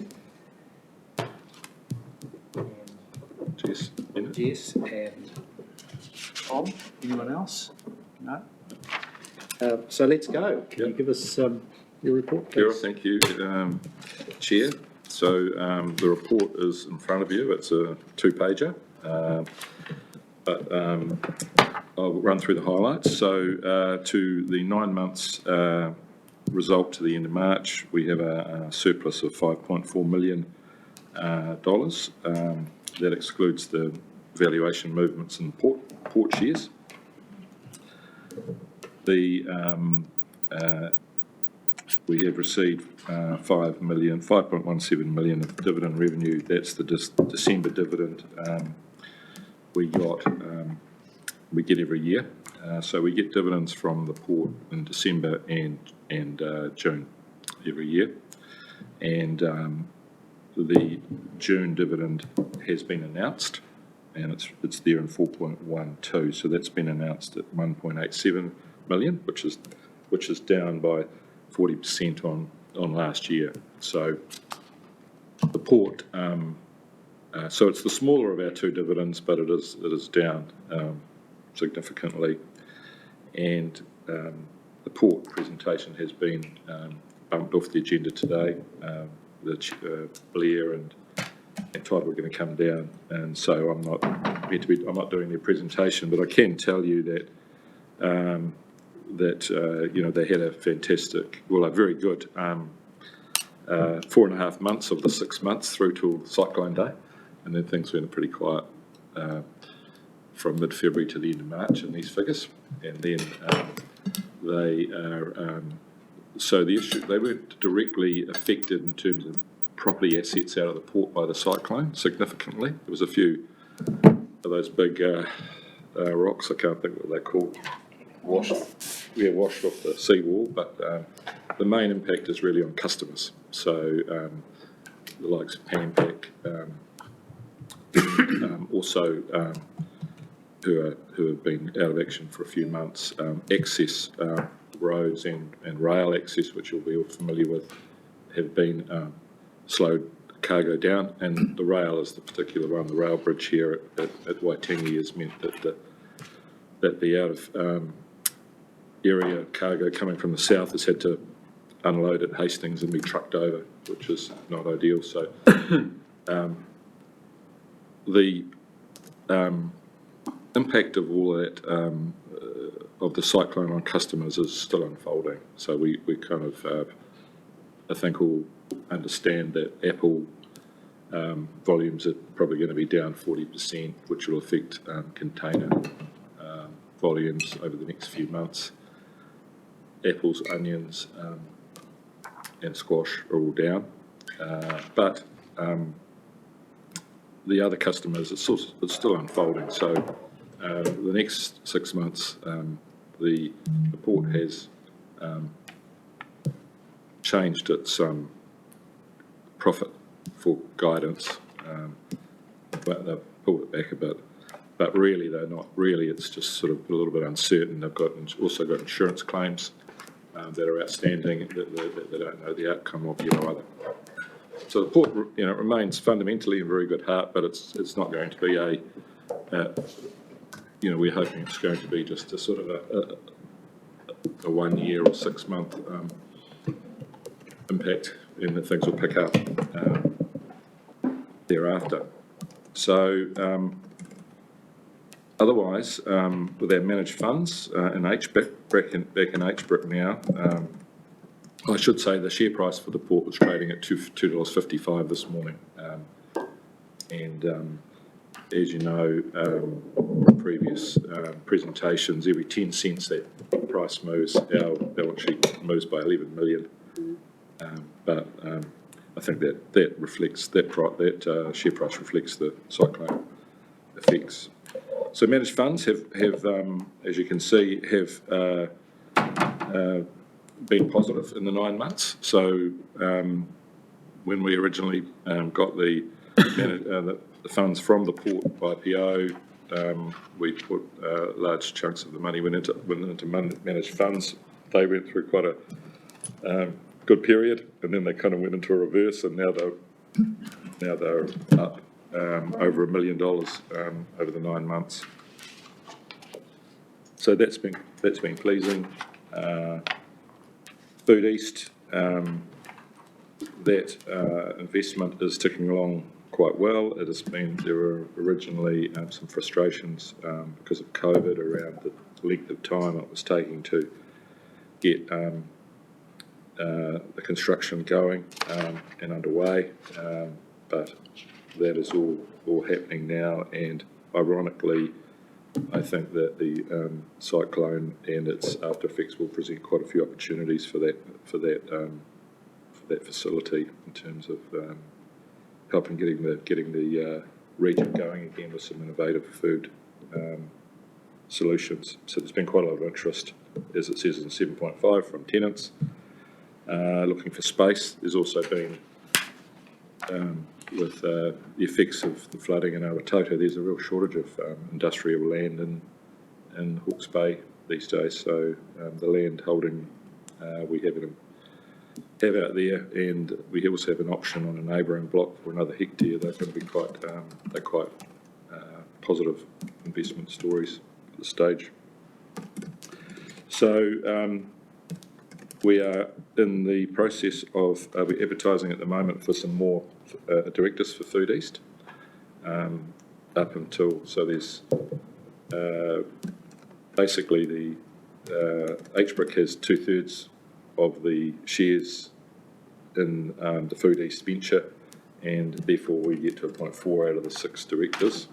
The other 1/6, the Hastings District Council and Progressive Meats, Craig Hickson. So to this date, we've had Craig Foss, and who's been our representative, and Tony Gray from HDC have been the directors, and that's been okay during the construction and design phase, but we're now sort of got to get some people from the food innovation industry onto that board and get it prepared for its next phase. So one of the buildings is going to be completed in November, and the second one in March. So that's where that one is. Otherwise, yeah, we're supporting and grateful for Scott's input in the strategy review. They were excited about that. Susie and Sophie and some of the councillors have been involved in a recruitment for new directors for HBRIC. So there's going to be, understand we're just hoping to be two new appointments announced imminently. So that's exciting to have some more independent directors, and I've seen their CVs, they look very qualified. I must, that's probably it. Is there any questions? Yeah, well, thanks, Dan. That's useful. We'll take the report. The rest of the report is read. Yep. Are there any questions, Jock? Did you? Yeah, thanks, Dan. Just a question around Food East. So the construction is underway, which is great. My query was around the commercialisation of it, really, and you partially answered this, I think, with what you said before, but you've got 3 tenants, strong prospects. Are you feeling pretty good about the end game come March next year, or whatever, when both of them are done, that the things are going to be fully tenanted at that point?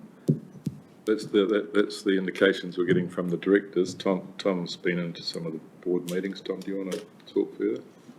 Yeah, happy to. So I've attended a couple of Food East board meetings. They've been very proactive in that area. They're having conversations with a range of tenants. It's quite a unique offering in terms of shared space, office space, and then also the industrial space out the back. And look, there are some instances where some people would take all the industrial space, but that's not what we're sort of wanting for the outcomes. And so there's a really active tension there in terms of driving the strongest commercial outcomes, but also particularly Hastings District Council want to see some it's really, Foodies investing in that innovation space, so, Councillor Harding, please. Thank you, Chair. Probably a question for you, Dan, as you're the accountant. Look, I just was looking at the statements to 31st of March. Total expenses, 282,000, annual budget, 1.2 million. You've got another 958K to spend. Am I right in thinking most of that is relation to just the slightly slowness of the Food East? So it's mostly assumptions around the construction and financing costs for that? No. The answer's no, Zan. So the report's slightly, it's a new zero report, and I was looking at this earlier. It's got a couple of odd figures in it. One of them is the interest expense line, which has got $102,000. That's not real. That's an error, so I'll cross that out. So we haven't borrowed any money. We don't pay anyone any interest. And the other big figure in there is under that realised gain and loss from managed funds. So I was wondering about that one too. That 340 is not really We're budgeting for a loss. in our budget. Yeah, so you can knock those two numbers out of that. And as you'll see, we're pretty on track. We're on track with most of our expenses, keeping them as I can explain what the rest of those are budgeted costs for investigating and other investments and projects. So not a lot of that has been undertaken at the moment. Yeah, so it's not. Yeah, we've got I think 1.7 million set aside to be injected into meet our commitments with the Food East project, but they don't appear through the P&L. Thank you.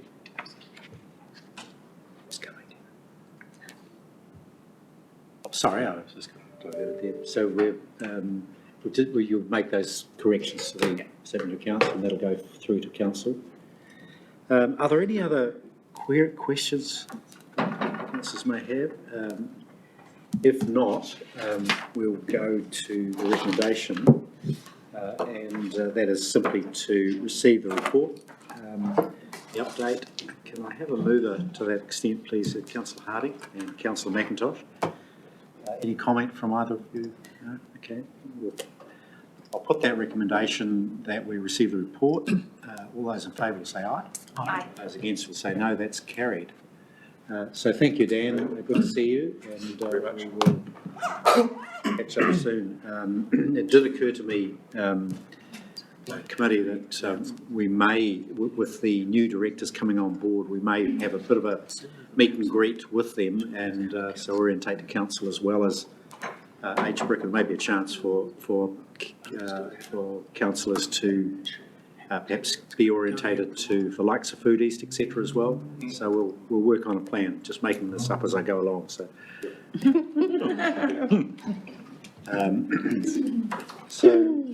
Committee, we're up to agenda item, well, we've got tourism here, haven't we? I just wondered whether we skip to tourism report just while they're there, so that we're not holding people up.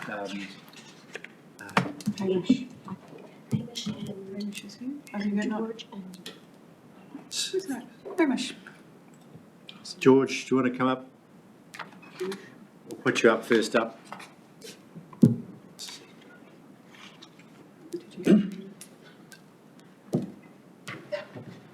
Okay, and we've got our respective board members. George, you're going to have to introduce them. Cheers. Nice to see you. Nice to see you too. It's been a while.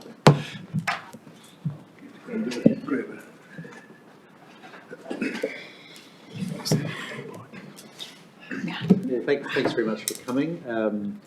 We're trying to streamline as much as we can, and so we'll take the actual report as read, but if you can comment and perhaps introduce your colleagues, etc. Thanks very much, George. Thank you, Chair. Kia ora tātou, nei rata mihi, tua hui mai nei, tēnā koutou, tēnā koutou, tēnā koutou katoa. Thanks very much for the opportunity of coming and talking to you today. It's been a while since some of us have been here, and some of you I haven't actually met. So my name's George Hickton. I'm Chair of Hawke's Bay Tourism. I've been in that role now for about nearly 12 years, I think. Been to a few of these over the time, and what we thought it would a real opportune time to talk about some things that have been happening in our world and sort of update you with some of the activity we've been doing and perhaps some of the challenges that we're facing too as an organisation in this rather unique times. And I think unique not only to the country, but unique to Hawke's Bay with what's happened over the last little while. Now, to help me with that is Hamish Saxton, who's the Chief Executive of Hawke's Bay Tourism. Hamish is going to talk a little bit about some of the activity that we've been involved in, things like the Great Wine Capitals and those sorts of background things that have been happening. Carl Wixon is here. Carl helps us out in terms of the cultural perspective. And as some of you will know, we've been on quite a journey to establish, I suppose, a meaningful dialogue with Ngāti Kahungunu about how we, from a tourism point of view, might connect more broadly with iwi aspirations about cultural storytelling and the connections between the visitor and the cultural background to this region we share. So we're going to share some of that with you today because we're really quite proud of the progress that's been made there over some time. And Hamish Prinz, we brought Hamish along because he's a man from the front line of the experience. He's a tourism operator who basically lost his tourism business through the cyclone and is now in recovery mode. And I thought it'd be really helpful to perhaps hear from Hamish about what it's like to be in that situation and what the needs are to help a tourism business recover in today's environment. Before we do that, I just wanted to share just the economic picture that we're dealing with, because fundamentally tourism is about an economic contribution to the region. That's what we do. So we're 696 million direct annual visitor spending in Hawke's Bay.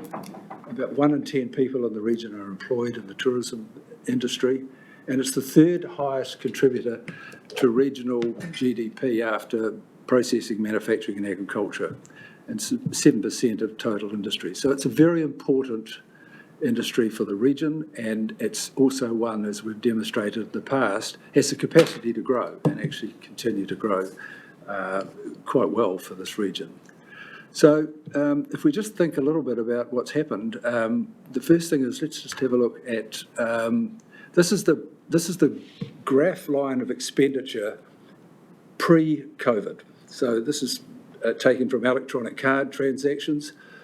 All regional tourism organisations in New Zealand now measure themselves on this. It's not 100%, it doesn't pick up cash, but at least you get a sense of where you are.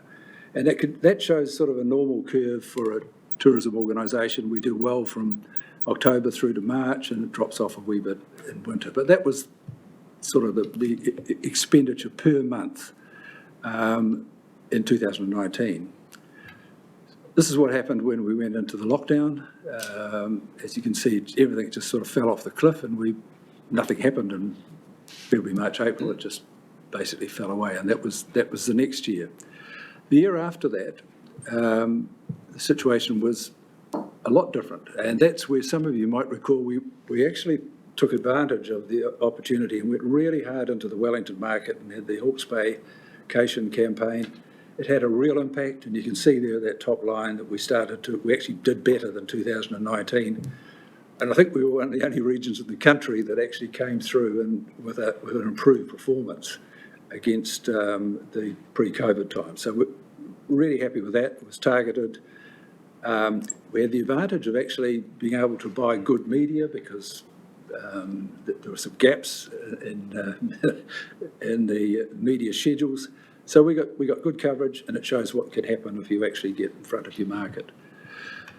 Now, the next one is what happened the year after, and that's when we had the impact of Omicron and the other one, Delta and Omicron. So we had a continued impact of particularly Auckland coming in and out of those lockdowns. And so we had again, the market gets shut down on you. But okay, it's sort of there or thereabouts. So the next graph, which is important, is to show you what's happened since then. And this is what's happened as a consequence of the cyclone. So we were doing quite well, getting back up towards the sort of 2019 figures, close to our, when the good campaign was working. And then Cyclone Gabriel came on and just basically took the stuffing out of it. And that's been the economic impact of it for the tourism industry. Now, if you think about it in numbers, we've got, if we look at what we do, we look at getting about, and I look at February to April 2022, 3.5% of total New Zealand spend was sort of a target that we set ourselves. And if we applied that same thing to this year, we should have got about $96 million during that February to April period, which is, say the cyclone impact period. Well, we fell short of that by about $21 million. So that's the impact of the cyclone on the visitor spend in Hawke's Bay at that time. Nothing you do about that, but I think we've just got to recognise that that's what happened. And you can see where we estimate the losses have come from down on that right-hand column. And, obviously Auckland couldn't get here.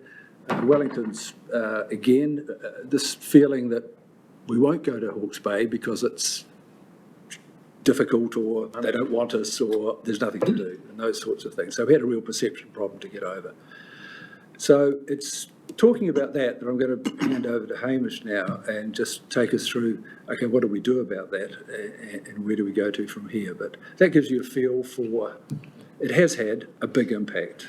And I often quote the situation, and it was in a tourism sense, there was a massive problem in the UK with foot and mouth disease for a while. The industry that was hit hardest with foot and mouth disease was the tourism industry, not the agricultural industry.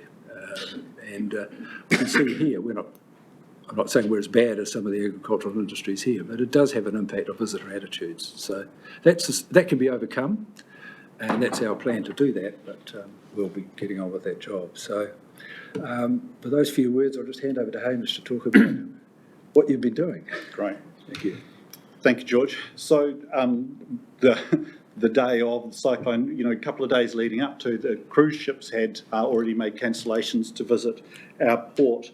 From the get-go, we just went into immediate triage with our tourism businesses, but not just them, actually with our visitors, because Napier in particular still had a significant number of visitors in hotels and motel and backpacker accommodation with no power, no source of communication, no understanding what was going on, with the only form of transportation being the airport that was still open. So we were working as much as we could with those businesses where we could communicate, which was just generally in person, to let them know how they could communicate with the visitors, which they held on to for 3 or 4 days in that first instance. We were communicating immediately with not only the media, but obviously also travel companies that had to, and airlines that had to change plans of clients. We were doing an immediate audit of our own members to ascertain who was open, what their situation was. And then we were able to sort of go into some recovery mode by being able to explain also to visitors and travel companies that not only were visitors safe, but actually within a couple of weeks we had as many as 80% of our tourism businesses were actually able to operate in the environment at that stage. And what they needed to do to be able to survive the effects of the cyclone was operate their businesses. So we were busy trying to communicate that we still had businesses that were open. We had ways of getting into Hawke's Bay. Within the first 2 weeks, we were able to explain or work with the cruise companies, and then within 2 weeks make an announcement that cruise would be able to return to Napier and to Hawke's Bay, and within 4 weeks we had a ship and recovery of what was left of the cruise season, which was a real shot in the arm for Napier, for Hawke's Bay and many central retailers.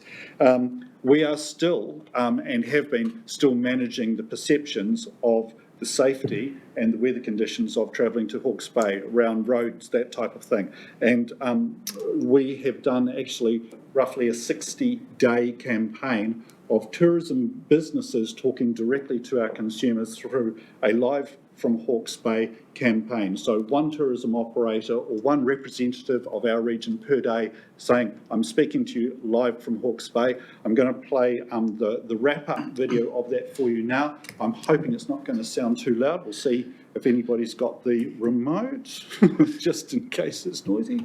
Let's go. It's not too bad. I can barely hear it. Too quiet.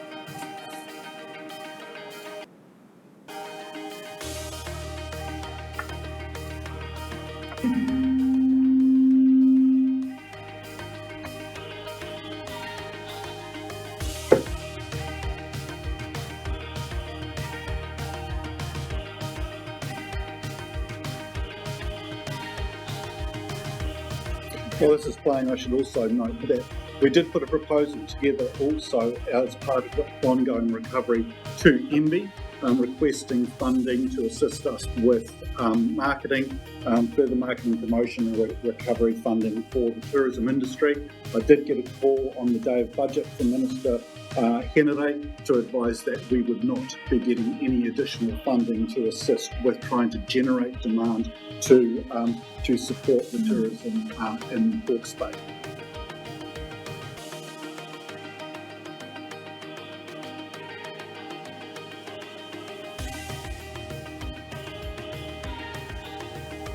That proposal was supported by the Regional Economic Development Agency, by the Chamber, by all of the by our councils. So it was great that we were able to put a really, really good proposal together. As part of our ongoing work as well, we have been working on a kōrero about Te Matau Māui, about our region. And I think at this point, I'd very much like Carl to be able to perhaps talk further about this. And just in preparation, we do also have an accompanying video, so hopefully the sound can be heard for that, because it is definitely worth listening to. Soro tātou, mihi nui kia koutou, a me mō te kaunihiri te rohi o Te Matau Māui. Me hoki ki a koe e te mema mō Māui ki te toko, me Māui ki te tonga.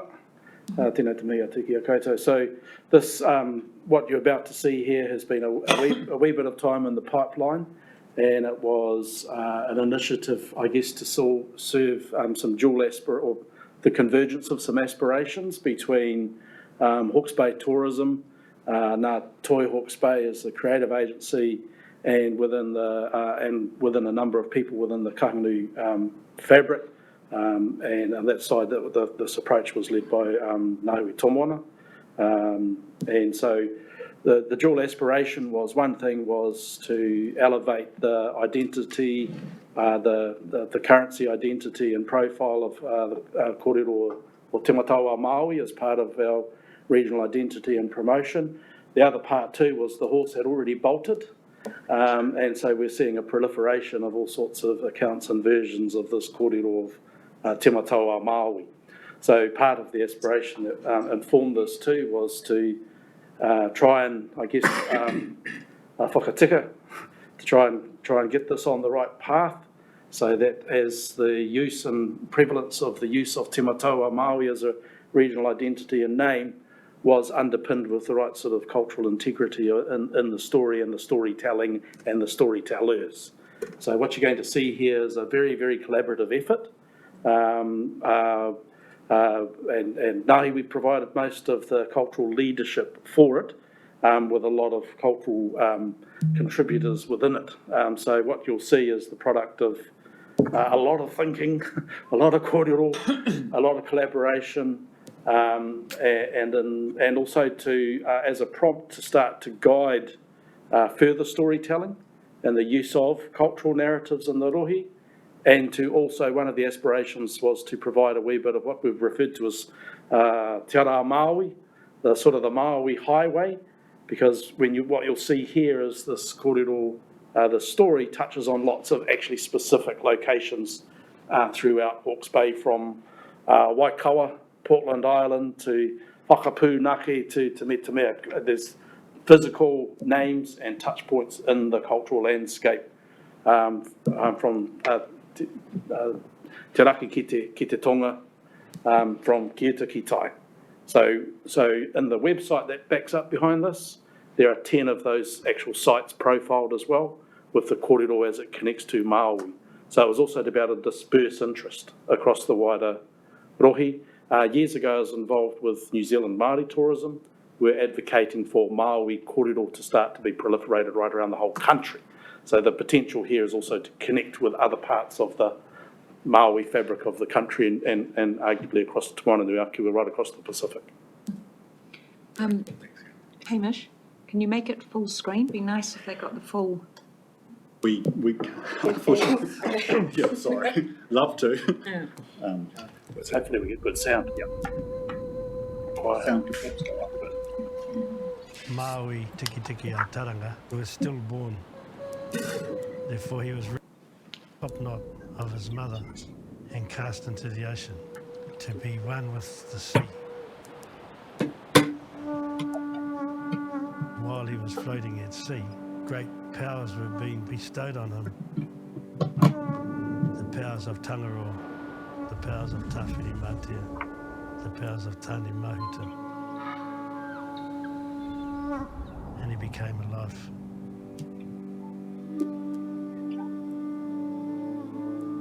And so we find Maui always being left behind as the youngest brother. So when they go fishing, because they wouldn't take him being so small, they didn't think he was any value. Maui means you should be inquisitive. You should ask the question.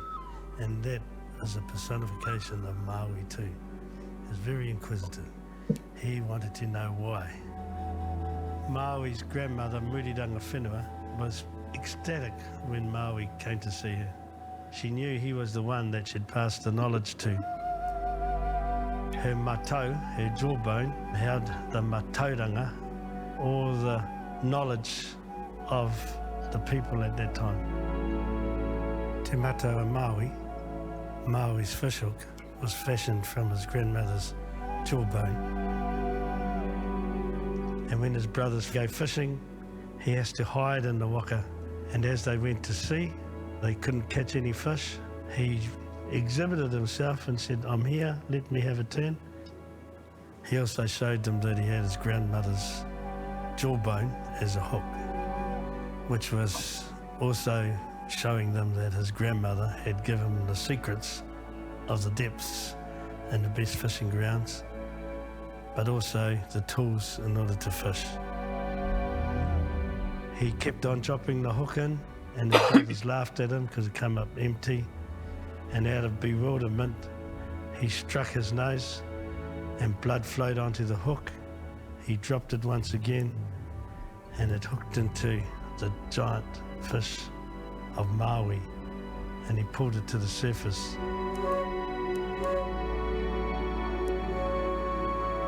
The North Island, it's shaped like a stingray, and so it became Te Whai Nui a Maui or Te Ika Nui a Maui.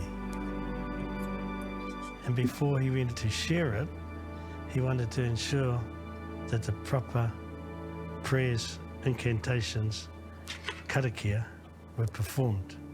But while he was away, his brothers chopped the fish up. And that's why Te Ika a Maui has ridges and valleys, precipices and lakes. So we of the Ngāti Kahungunu tribe, who occupy from Wairoa down to Wairarapa, including the Hawke's Bay, we are all descendants of Maui. We have the Maui spirit within us. We are the keepers of the stories of Maui. The endless messaging, though, is to keep evolving. Be innovative. Be inquisitive.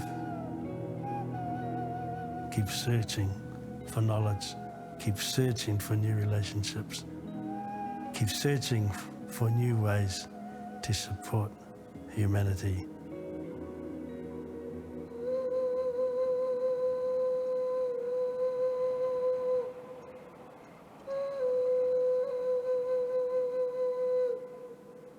I'll just mention one last thing at this stage in terms of where this is at.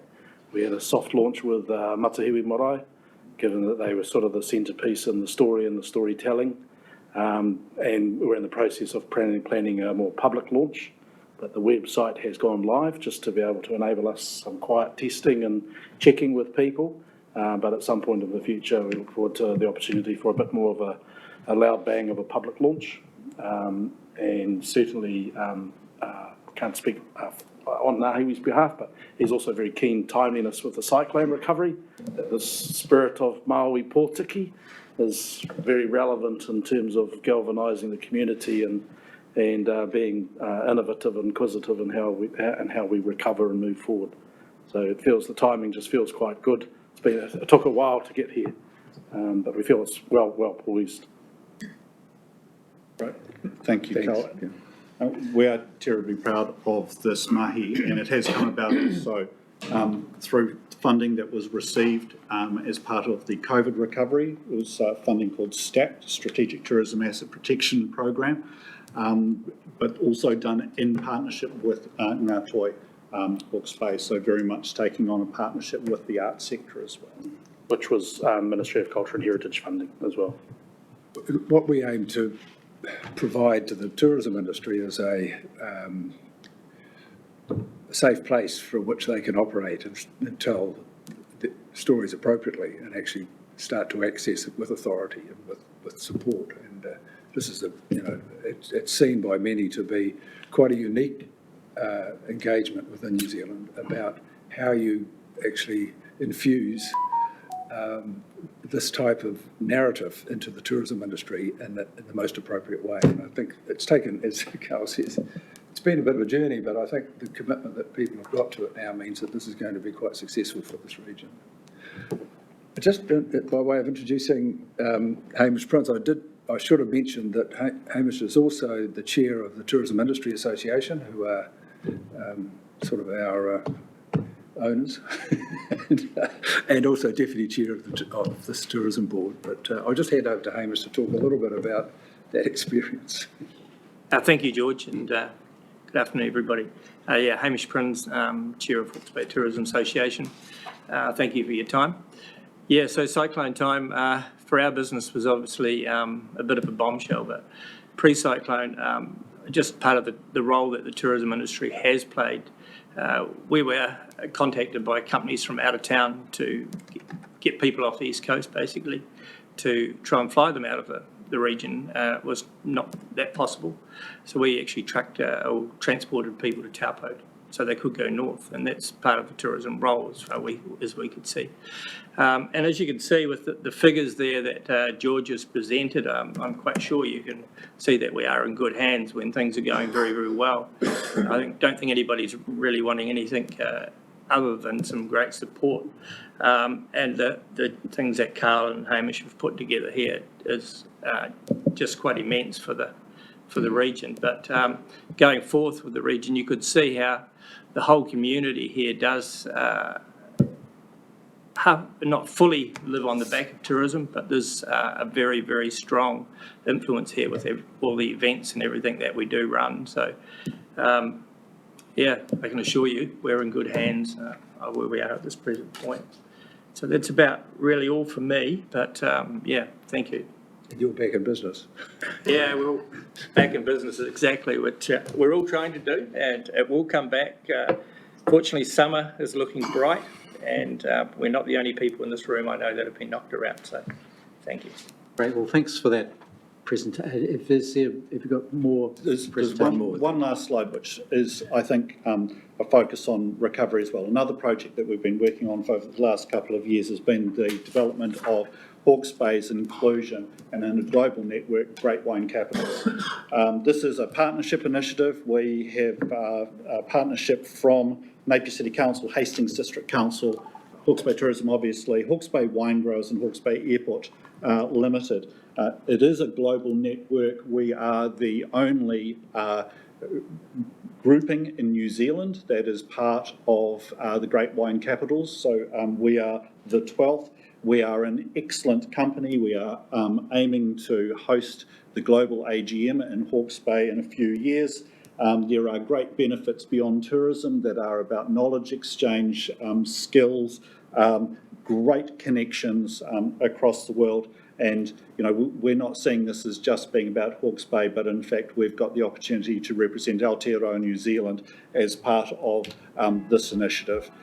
So we're terribly excited. We had aimed to originally announce the Great Wine Capital inclusion earlier this year in March, but of course the cyclone put paid to that. But being able to make the announcement just a week or so ago to a group of our stakeholders, there was much excitement, and it just again is a great tonic and a great shot in the arm for the positive recovery for our region. So we are absolutely delighted, particularly as it underpins our positioning as New Zealand's food and wine country.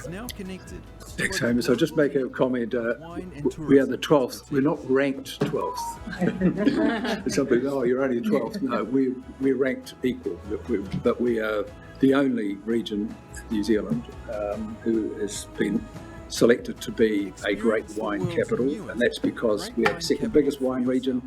We have the greatest diversity, and it's also an accolade for our country as well. So Hawke's Bay will be, in a sense, leading the national perspective of wine in this country in a global network. So it's a really good thing for this region as part of the cyclone recovery. It was just a bit of good news after some pretty tough time.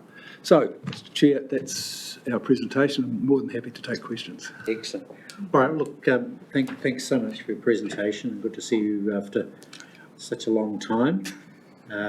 We've got some questions to come, I understand. We've got, I think there are 2 questions to come. And Thompson, can you... Akapai tēnā koe, e te hia mana. Tēnei anō te whakautu ki a koe, he uri no te waka a Māui, tuku atu nā whakaro kia uhinei ki rungi a koutou no te waipaunamu.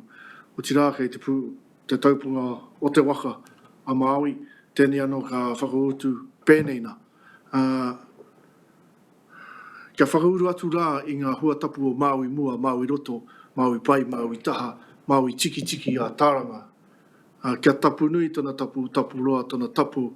Ara tuana na whakaro ki te tihi o Hekiurangi, tai noa mai nei ki whakapūnake. Hoi anō, a tātai whakaheke ki ngā iwi o te rohe nei, aronga mai wahine, tai atu rā kia rākai pāka, whakawhiti mai rā kia Ngāti Pahauera. Ara tuana whakawhiti kia Ngāti Hineuru, tai noa mai nei, ki tā ngoio, arā, ko te matau a Māui, e rere tonu nei nā whakaro ki tōku nei taha o Māui ki te tonga. Hoi anō, te tae tēnei, te kōrero atu, mō e rā iwi kua whārikihia mai ki mui a tātou. Nō reira, hoi anō, e whakaro nui tēnei kia aro atu koutou o ngā toi, ki era o ngā iwi e hāpai tia nei I o rātou ake moi moi a. So in short, I'm just saying, acknowledging the narratives of Māui that have been displayed to us today, and given the nuances and the different interpretations and perspectives of the respective iwi, that like to engage in those narratives. And I guess, well done. But I'm also reminded of some of those key aspirations from some of those iwi, and I'd like to hear from Pete, actually, from Peter Eden, regarding some of those aspirations and whether those aspirations have been somewhat included in the engagement, and if so, perhaps. A recommendation to see some of that reflected in the final launch as opposed to the soft launch. All right. Ka pai. Peter. Kia ora, yeah, and I suppose, and I declared my conflict of interest itself with Hawke's Bay Māori Tourism. So, and I suppose going back to previous conversations of Hawke's Bay Regional Council, I remember when Toro Waka was on the council, and obviously Toro was the chair of Hawke's Bay Māori tourism. And yeah, just around the cultural narrative, because obviously our board, our Hawke's Bay Māori Tourism Board has representatives from Mahi right through to Wairarapa. And yeah, it does concern me, obviously around the IP, the conversations that have been had. Very concerned with the descriptives. Obviously, as mana whenua, yep, and nā iwi's had the kōrero, and that's great, but I suppose when we're talking about cultural IP and our kōrero, I think there needs to be a bigger conversation. And to have, because I'm a tourism operator myself, but I sit on Hawke's Bay Māori Tourism Board, and especially when we start talking about our cultural stories, and I agree with what you said, that those need to be protected. And I don't think those conversations have been had with mana whenua. So I'm just saying that because it puts yourselves at risk. And I think there's some conversations that are going to need to happen with some other people in regards to that narrative before it's released, because you might get a big, huge backlash from our whānau. Yeah, and I'm not trying not to be negative, but you need to have those conversations. And I know Hawke's Bay Māori Tourism has a board meeting tomorrow, and if you're happy, I'll have a conversation in regards to what's been said today. But yeah, I just think there needs to be more consultation, and especially around our cultural narrative and our IP. I just don't think it's happened. It's happened in lots of conversations over a period of about 3 years, but I don't disagree with you. So in terms of when we started this out, it became a conversation within Ngā Toi initially was one of the arms. I said these two things segued together. And then when we initially engaged with, and some of this was actually, some of it was catalysed, those conversations were catalysed too when that project Shapeshifter was going on with the business case development for the National Aquarium. Because if you recall, that was sort of underpinned by that kōrero a Māui as well. And at that point in time, through the Kainganui board and the Tai Whenua reps, at least at that point in time sitting there, they passed the kind of remit for advisory on that to Nigel Howe, because of what's sitting in the Wairoa Museum that had been contributed with acceptability for public domain visibility. So that was the initial part that started to underpin the narrative at that point, and then it came back into conversations across within initially through the Runanga, back into how to approach that. Probably fair to say, as you've described, and we acknowledge that in the website too, that there are as many stories of Māui as there are storytellers, and so and the cultural integrity is such a place-based, as you pointed out, such a place-based thing, place by place, storyteller by storyteller. And we were reminded of that point by the late Robert MacDonald too, who was quite clear on making sure we made that point about the narrative is also from the perspective of the storyteller.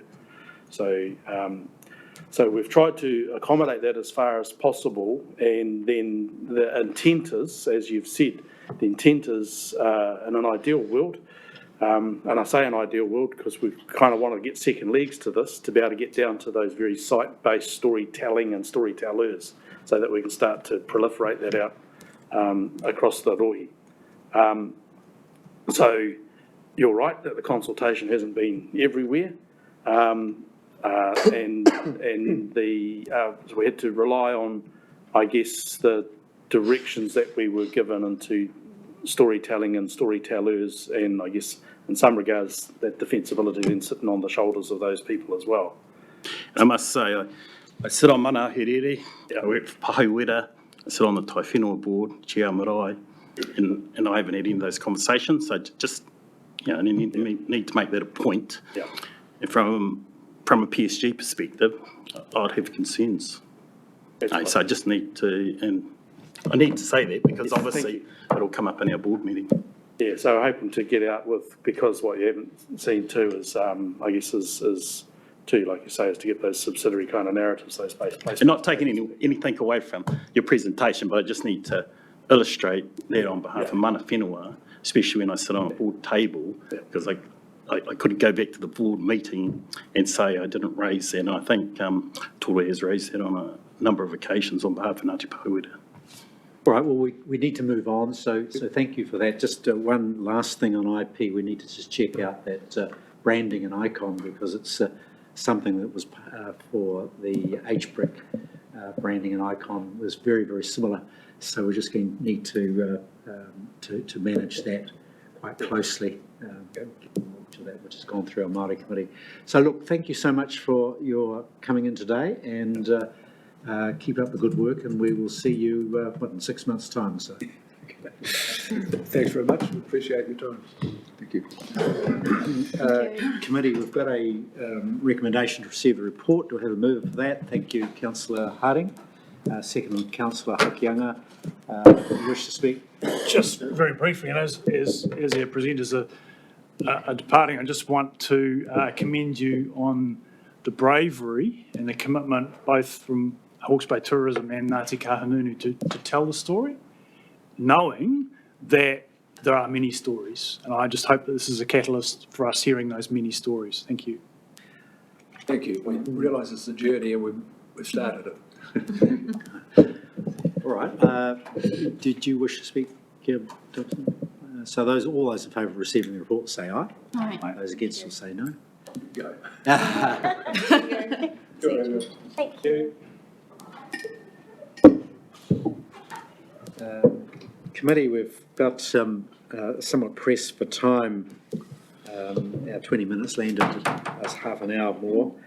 I think we could look more closely at what we're offering today in terms of the items that we could defer.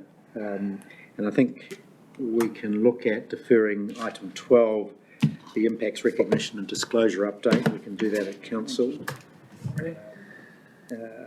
What else is here? Were we looking at 13 as well? It's the impact recognition and reader, noting only. Yeah, so we've got two noting agenda items, 12 and 13. Would there be any objection to deferring those to council? Sorry, which items were those? I've got a different agenda. Yeah, I've got different numbers than you. 12 was HB tourism update. I don't think we can Oh, defer you're that. looking at the run, are you looking at the run sheet? Yeah. Oh, Sorry. sorry. Yeah. On the run sheet, they are 10 and 11. Yeah, I don't mind deferring either of those.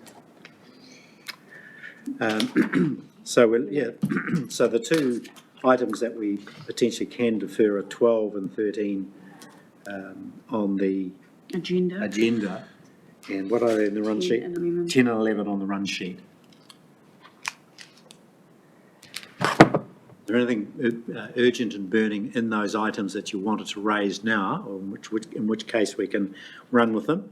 Alternatively, Suggest, Chair, that perhaps for item 13, the reader update, I just move that the paper be received, someone seconds it, we move on. We've all read it. You've got a problem with that? no, that's We don't have to defer it. 15. And what about 12? Note it and move on as well. It may need a bit more, it might be a little bit more embellishment. Okay. Look, we'll roll on with the notion of deferring 12 and 13, or at least noting that pro forma, but go now back to the financial summary and the organisation report. So item 10 on the agenda, the financial summary, 31st of March, and we've got who's coming forward for that. Chris is going to talk to that, but if you Just don't me.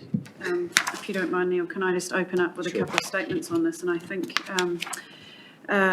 Just to start with some of the headline messages in here, we are currently have a deficit towards year end, tracking towards a deficit of nearly $20 million, which predominantly you'll see throughout this paper.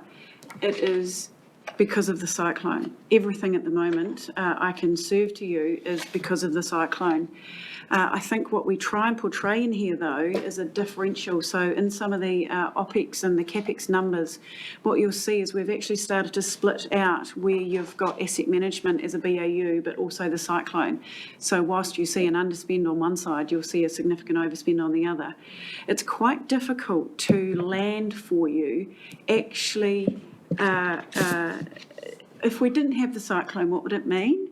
And that's a statement I often get asked. Well, if you take out the cyclone, does that mean we're under budget? Well, actually, that's really complicated because if we didn't have the cyclone, all of our people would be performing normal BAU, and one would hope you would be within that budget. So it is a very difficult question to answer if asked.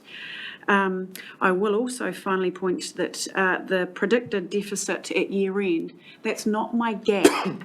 So when I spoke to you some time ago about what I thought was going to be the financial gap at the end of everything, that is different. So the gap is after all of the reimbursements from NEMA and insurance, which, if you recall, I was predicting about 15 million. That is different. Don't think of that today. What we're presenting today is the factual income and P&L, which we believe at year end, which will be a deficit. There may be money coming next year, but at the deficit year end, happening at 20. Anyway, over to you, Chris. Chair, before we go over to Chris, you're not saying add 15 to 20, you're saying 20 might become 15. No, I'm just saying at this year end, for our financial statements to this year end will be a $20 million deficit, we think, at this stage, heading towards that, But after all of the cyclone activities in the next 18 months, once I've washed up all of the NEMA and I've washed up all the insurances and I've washed up everything, I think it's going to be about 15 million. Right, thank you, So you don't add one to the other. Thank you. I think it's important to understand in this paper we're talking about an adverse variance to budget and pulling out the key components of operating expenditure, income, capital expenditure that we can do on a monthly basis and present to you to give you a picture of what is controllable across the organisation. I'll take the rest of the paper as pretty much read. I will add just a brief comment. I know that the finance team, we are working towards providing even more detailed finance information. One of the major difficulties that we have is that a lot of work gets done at the year end that is quite complex around reserves and internal loans, and that forms the annual report. What we're looking to do is to try and figure out how to do all of that on a monthly basis so that we can actually provide more detailed information on that monthly basis.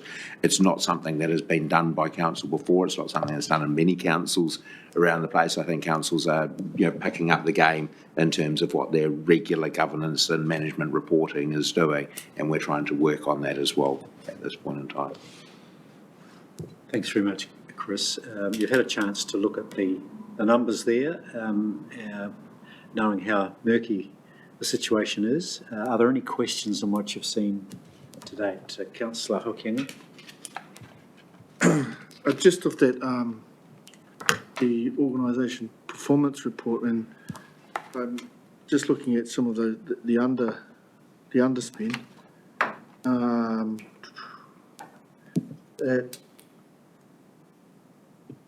Governance and partnerships with tangata whenua partnerships is what, like 54% underspend. Well, this might be my lack of patience of trying to read through these matrix, but I'm just struggling to find where it's shown in the carry forward, if it is at all. Tangata Whenua Partnerships is shown in the finance report that we're talking about at the moment, underneath governance and partnerships, which on the operating expenditure table is 144% overspent. However, what is hidden in there is that there is some significant costs involved with the Sustainable Homes and Clean Heat program as well as tangata whenua partnerships. So the actual tangata whenua partnerships is forecast to be underspent by $1 million around unfilled staff vacancies and the disruptions from the cyclone. And so that aligns to the operating performance report, I think.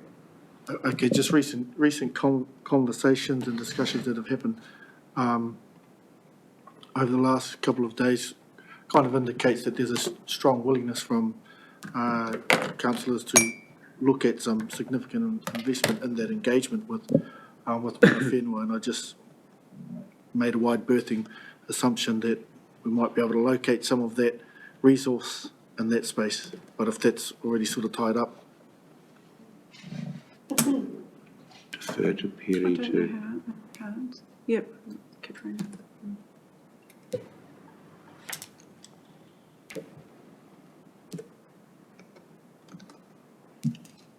You'll have to excuse me, I'm not a finance person, but I was just having this conversation yesterday with Perry and Kerry from the policy team. So both Perry's tangata whenua partnerships budget and the kotahi engagement budget are underspent because of the impact of Cyclone Gabrielle and our inability to come and do our in-place consultation.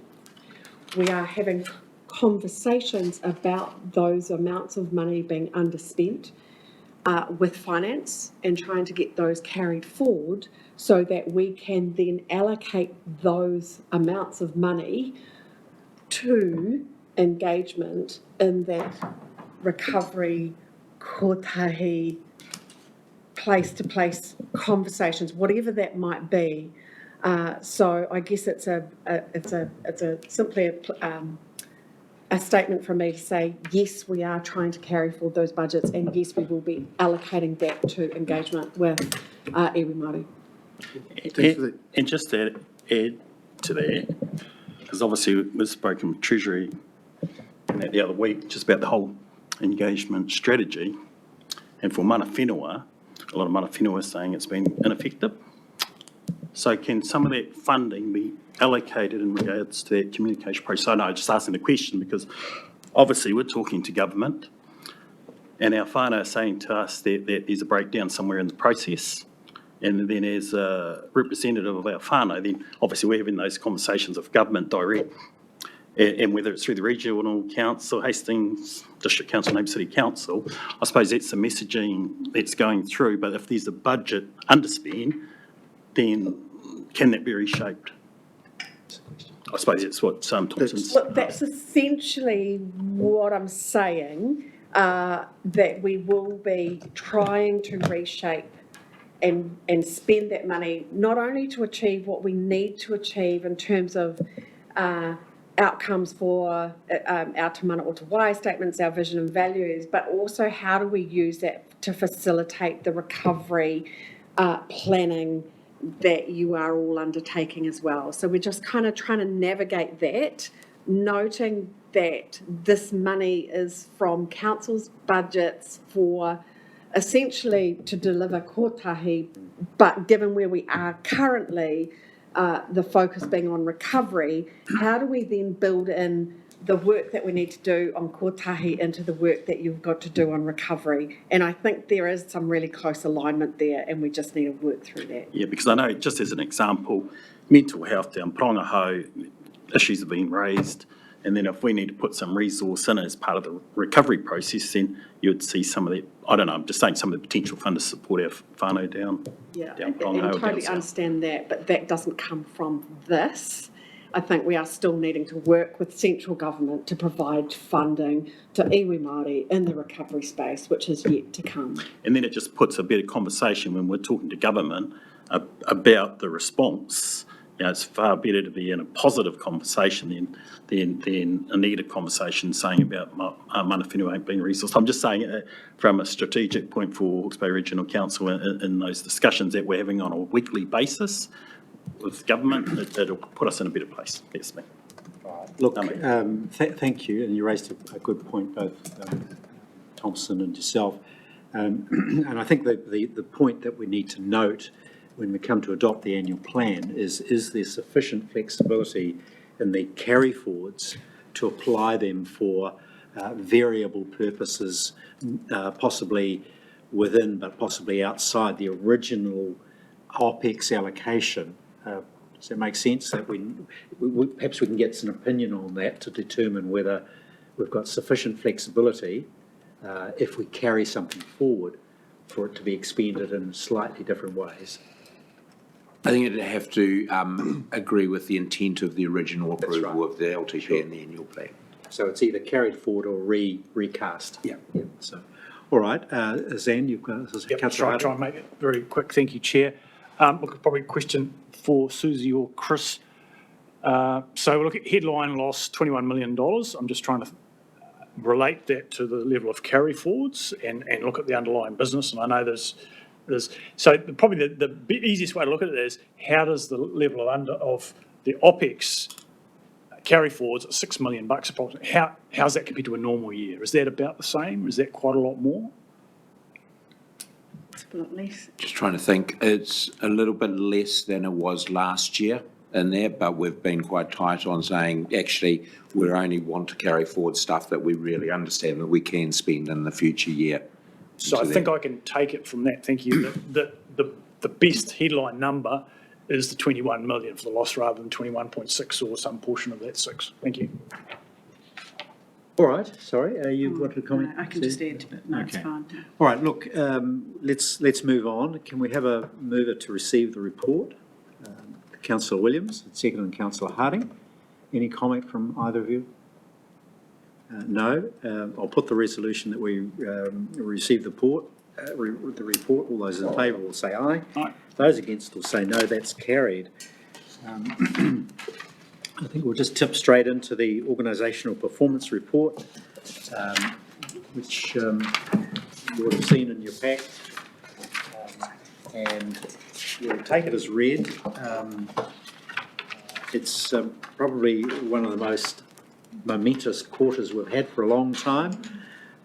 So, Sarah, can you just give us a quick It's in the paper, really. I think I'd like just to point out that I put a bit more information as requested at the last meeting to draw your attention to some of the key elements as well around staff wellness, mental well-being. That was a point brought up as well. So, and around our lagoon requests that have spiked up this quarter, largely due to the cyclone. So I just put out a few things that I thought you might have want to have some eyes on, and just noting that the next quarter closes up the end of the year, so our levels of service measures are, we're at Q3, and as we carry through to the next quarter, that's what will be going in the annual report. So just a heads up on that one. We've got quite a lot of off track on that as well, but that's probably to be expected given the circumstances.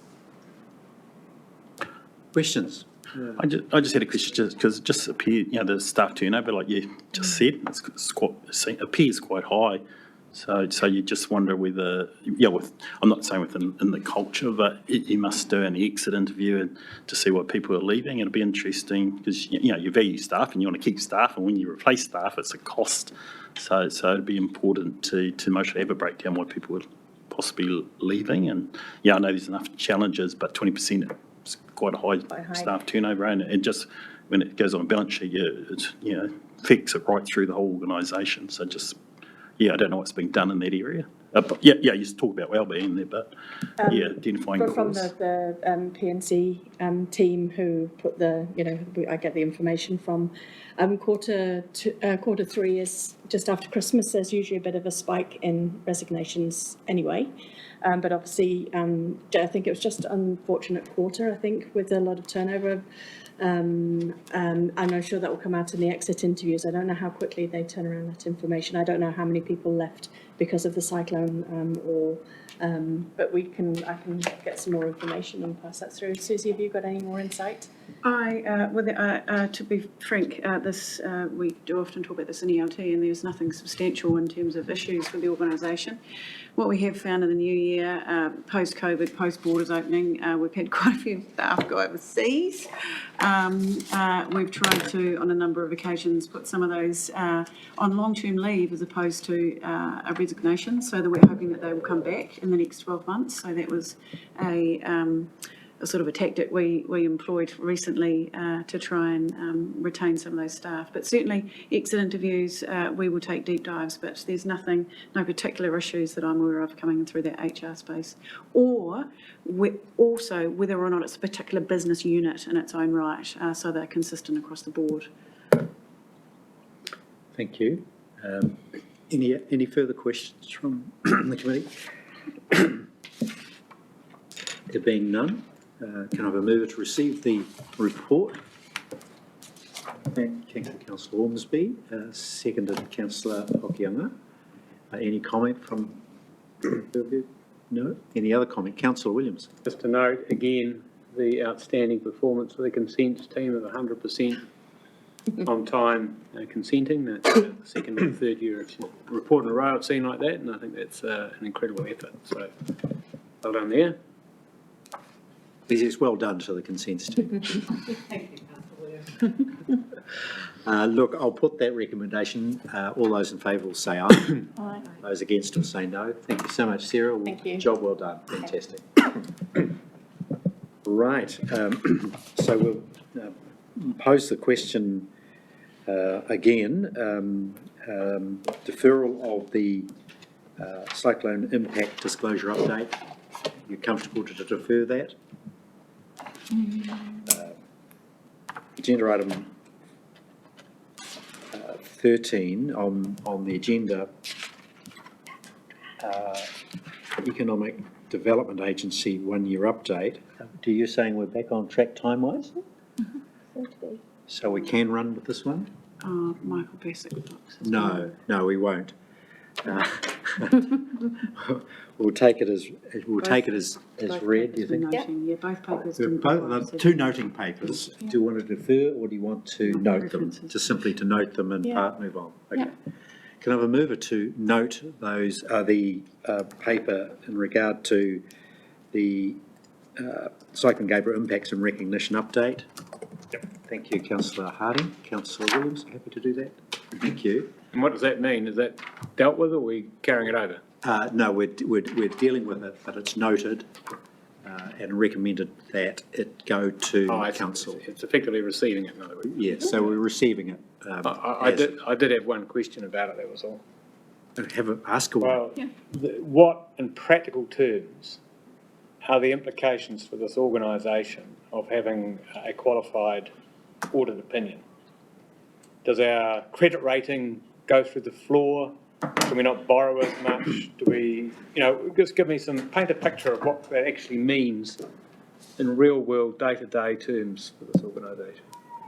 If we were a corporate. If we were a corporate listed company, it would mean a lot at this stage in terms of share price and NZX listings, etc.